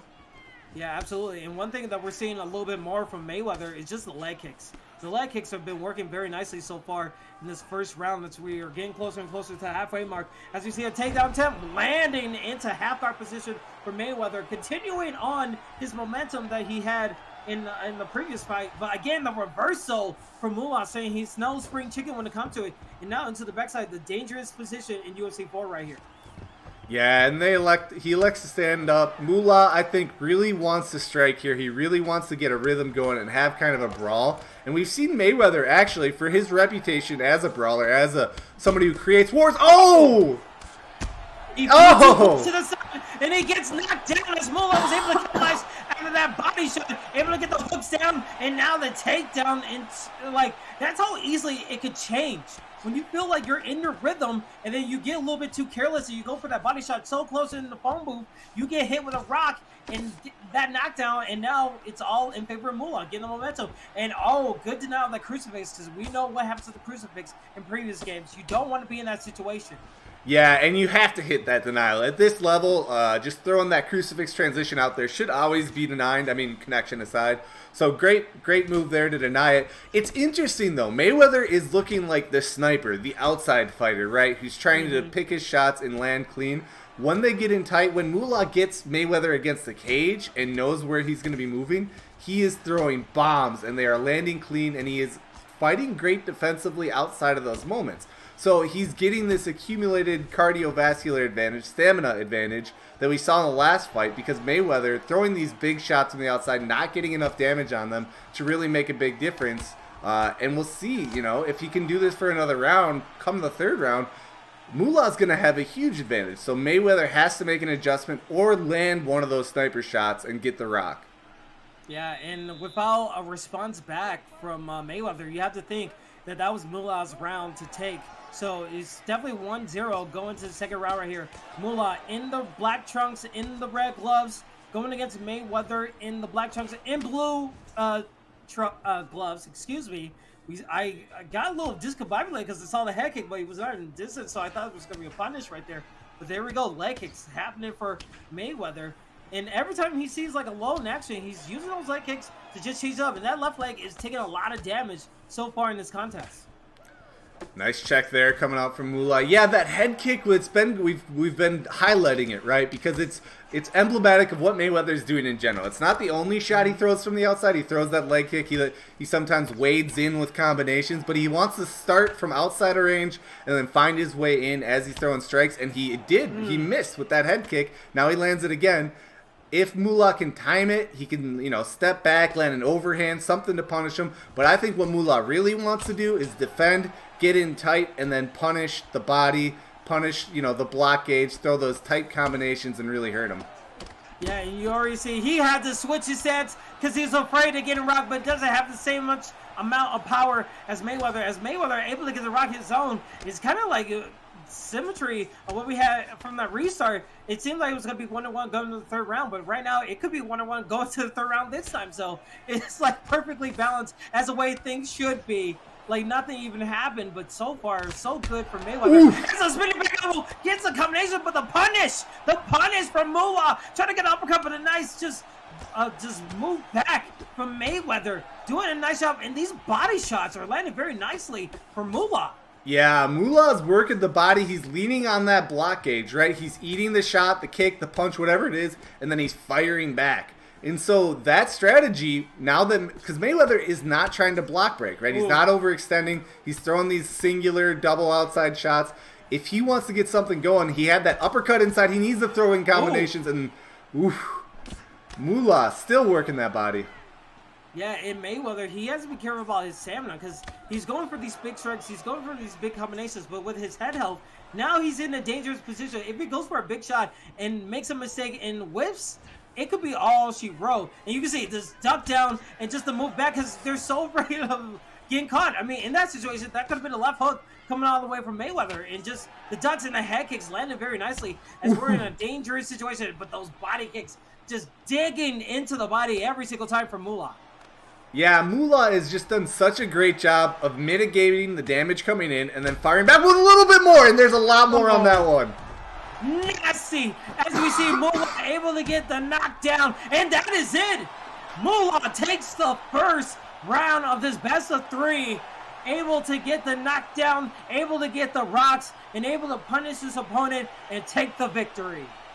Yeah, just a great performance from Moolah. That was, 2 rounds that got thrown out, and he came back, and he stuck to the game plan, and he's really starting to pull away, I think, in this matchup.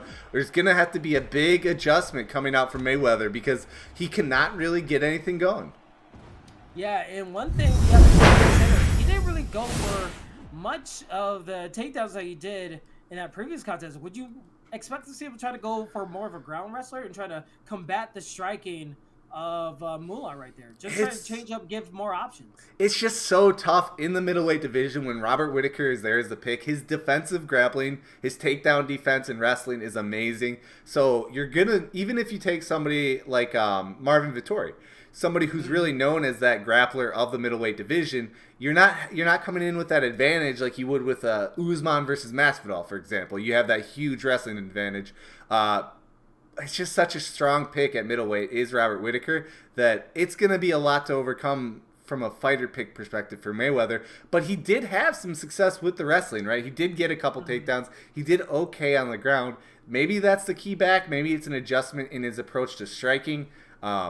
He's got to get a read on what Moolah's doing because Moolah has a style and he's sticking to it and he's finding success. Yeah, and this is your last opportunity. There is no, second chances. This is your second chance right here.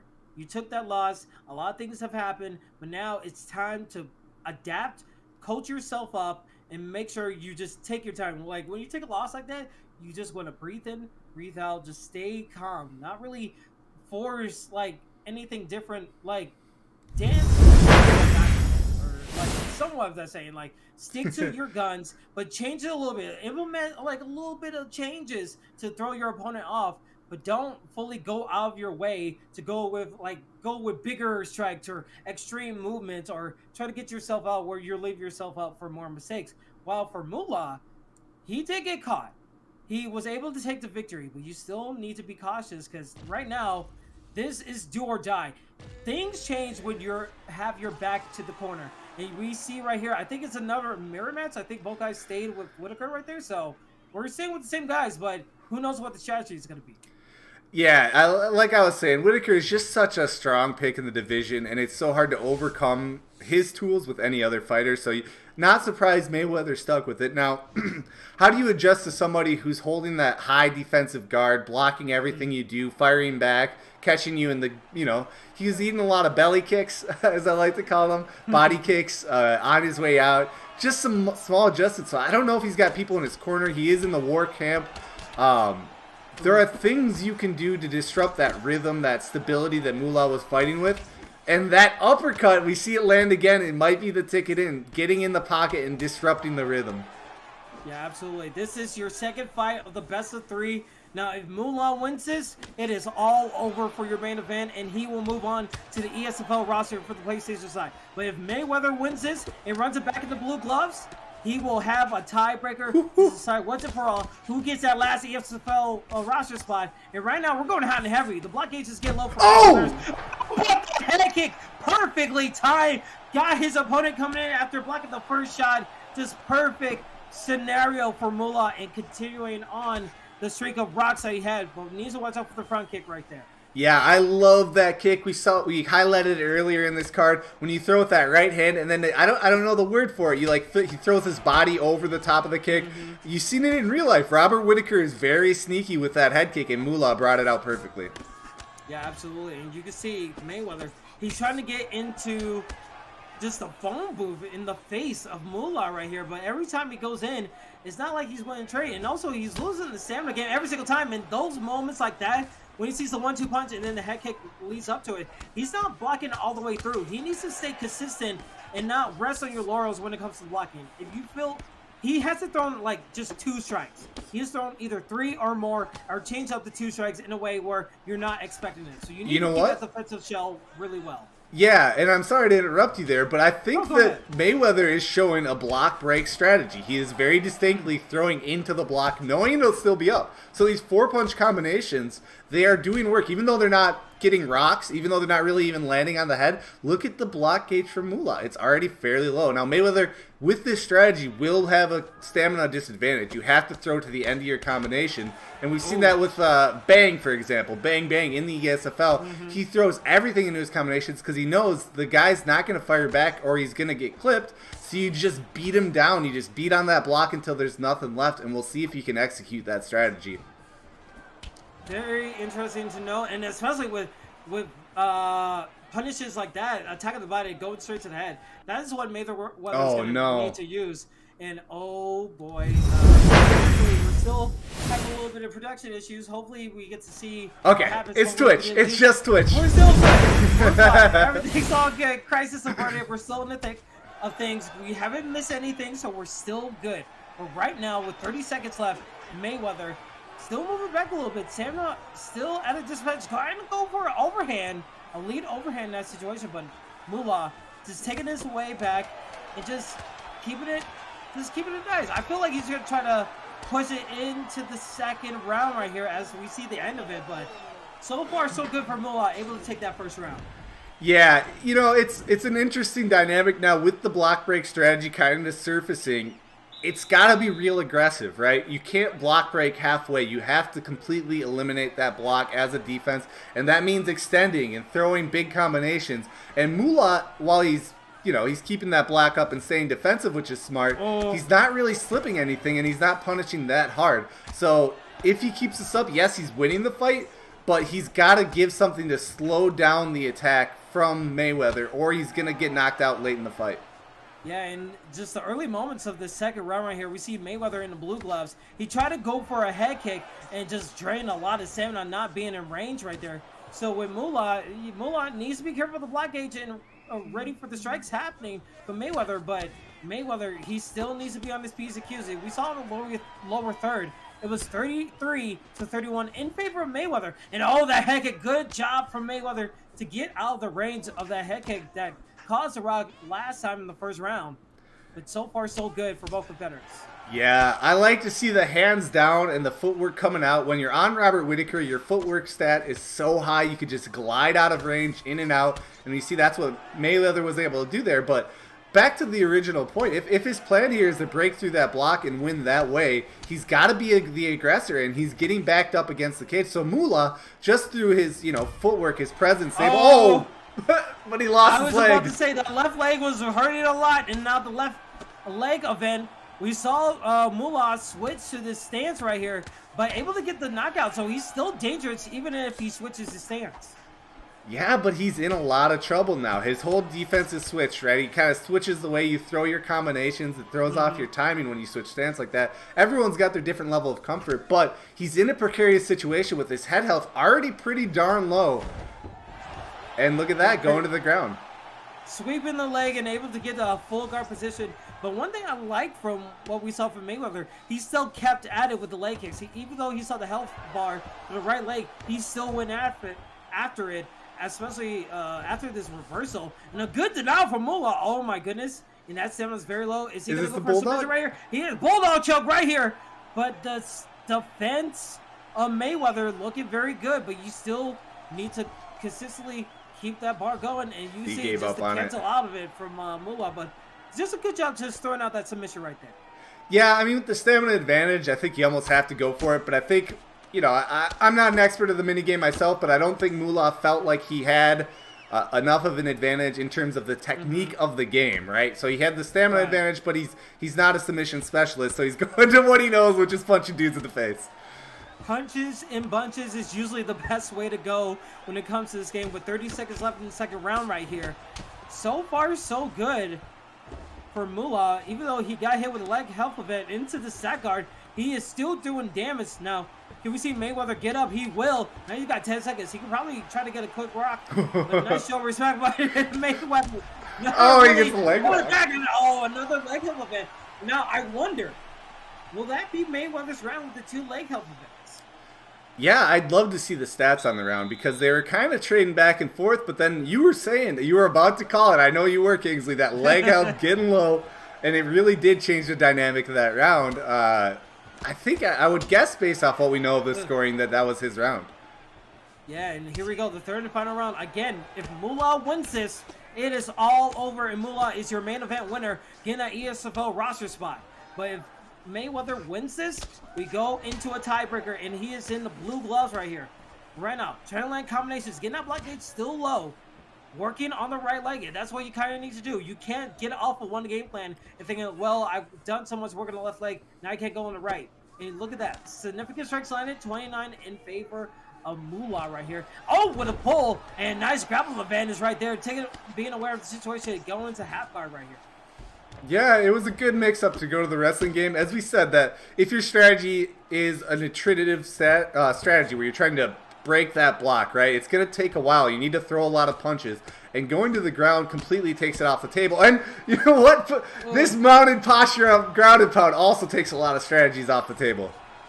Dangerous for Mayweather into that top position with the posture up. But right now, into side set of Moolah, he just feels very comfortable with 3 minutes left in the third final round. If he could just keep this up, and oh boy, you're in a crucifix right now. It's a 50-50, but a good bump off of there for Mayweather. Mayweather doing such a nice job trying to find his way. He needs to find a way to stand back up because he is running out of time right here, Looper.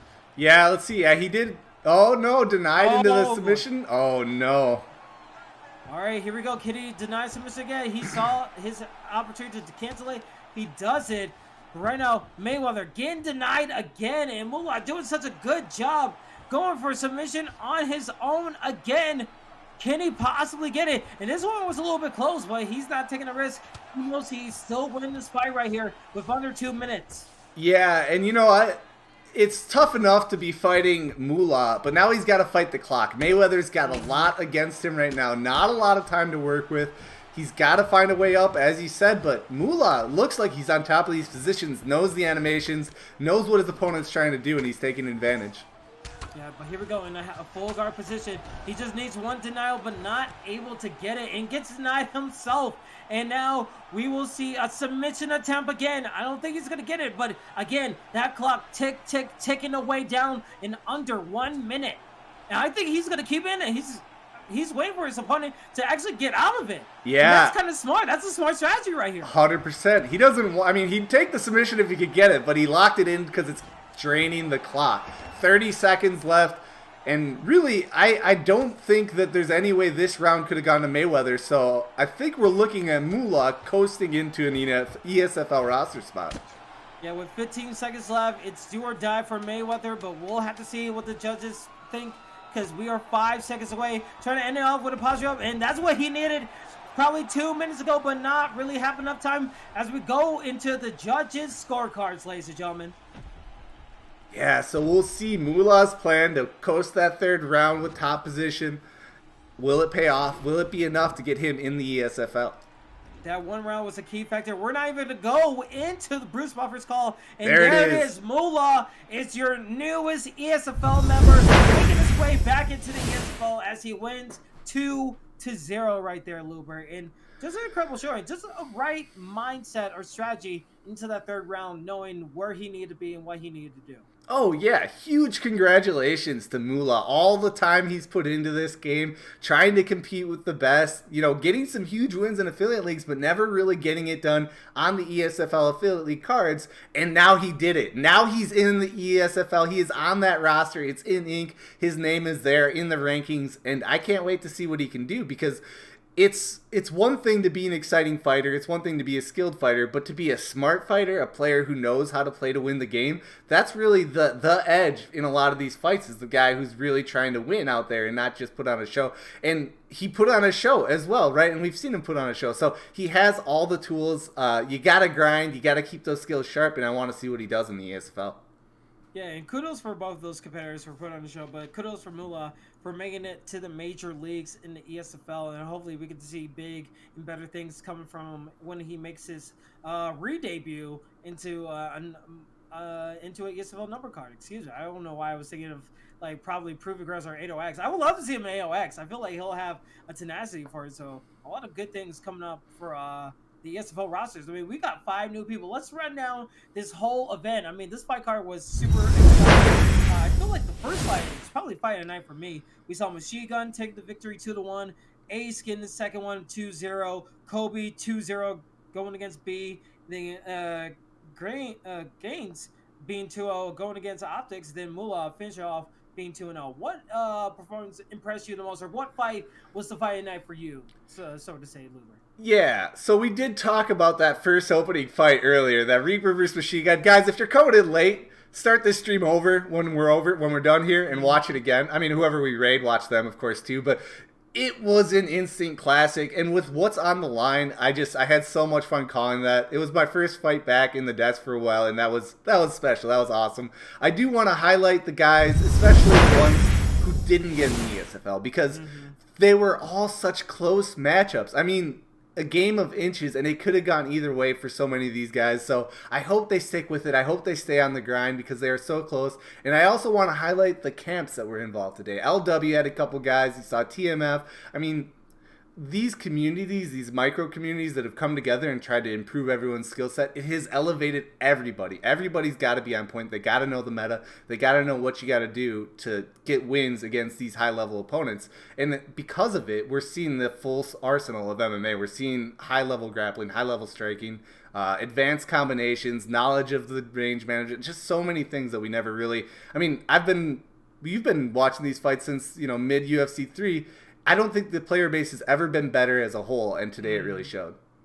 Yeah, and one way it shows is I'm near losing my voice. It's a good fight card when I'm shouting. I feel like I probably lost my voice probably 3 or 2 times already in this whole fight card. So definitely so many great fights. If you just got here or you saw just the co-main or the main event, definitely look at the VODs on our YouTube or our Twitch, because I promise, you missed the instant classic, and hopefully we get to have that as a YouTube video in the future, just to show what the Proving Grounds are all about when all the stakes are on the line. But speaking of everything that's on the line, we still have so many good stuff coming your way next weekend, because next weekend we still have ESFL 133 heading your way on the PlayStation side for some guys. It's going to be Zayev going against Bill Actions in the main event, and then the co-main event, it's going to be Ed Parker versus Kratos MMA. So definitely every Saturday and Sunday, there's always bangers coming out on the ESFL network. Oh yeah, every weekend, 2 p.m. Central Time, Saturdays and Sundays, tons of awesome things on the docket. Guys, it's not, we don't have the graphic up for it or whatever, but this next Sunday at Kingsley, I don't even know if you know about it, it's the Dons versus EK in a 5v5 match, same format, best of 3 matches. I can't wait to see it. I mean, how much talent do those 2 camps have? And they're getting matched up, and we talk about the stakes, right? Getting in the ESFL roster, getting wins in the ESFL, getting that belt. It's all great, but I know these guys, there is nothing sweeter for them than bragging rights, and it's going to be on the line next Sunday. So, yeah, I love it, man. We are... Go ahead. No, I was going to say, so next Sunday, apart from that banger of a card of ESFL 132, you're telling me that on Sunday we're having both camps clash, 2 camps fighting each other in the best of 3, and like there's huge bragging rights on the line. I mean, guys, what more can you ask for? Like ESFL Proving Grounds, they have their certain type of spice. Everything is like at stake. But when it's camp versus camp, that adds just a little bit of extra spice on there. So you guys definitely don't want to miss out next weekend. It is so amazing to have them. But before we go, shout out to the mods for keeping the chat clean. Shout out for everyone who's been working in the back. Shout out to our producers, everyone who's been putting these things together. And shout out to all the affiliates and all the people who work their way up into the ESFL roster. I can't wait to do more of these in the future. But Luber, any last words from you before we send it off? All I could do is echo what you said, man. This community is amazing. It gets so much support for so many people, gives so many people a fun hobby, something they can set their mind on and focus on, and, you know, really have something to build, right? And it's great. And I've seen so many things come together, so many things being built in this community. I'm just super excited to be a part of it. And Kingsley, thanks for having me on the desk today, man. It was great to be back in the booth, so I appreciate you. It's just like riding a bike. It was super great to have you back in the booth, and hopefully we get to do this again. Hopefully, I mean, you're always welcome here. You know, like it's always a heck of a time when we both commentate these things together. It was just a good warm up, a very exhausting warm up for my vocal cords, but amazing nonetheless. But again, yeah, I had such an amazing time. I hope you guys had an amazing time here on Twitch and on YouTube. But that is all from us here on the ESFL Network. We will see you guys at the next weekend. It should be a good one. So without further ado, have a good day, have a good night, have a good evening, have a good afternoon wherever you are in the world. Have a good one, and we will see you guys at the next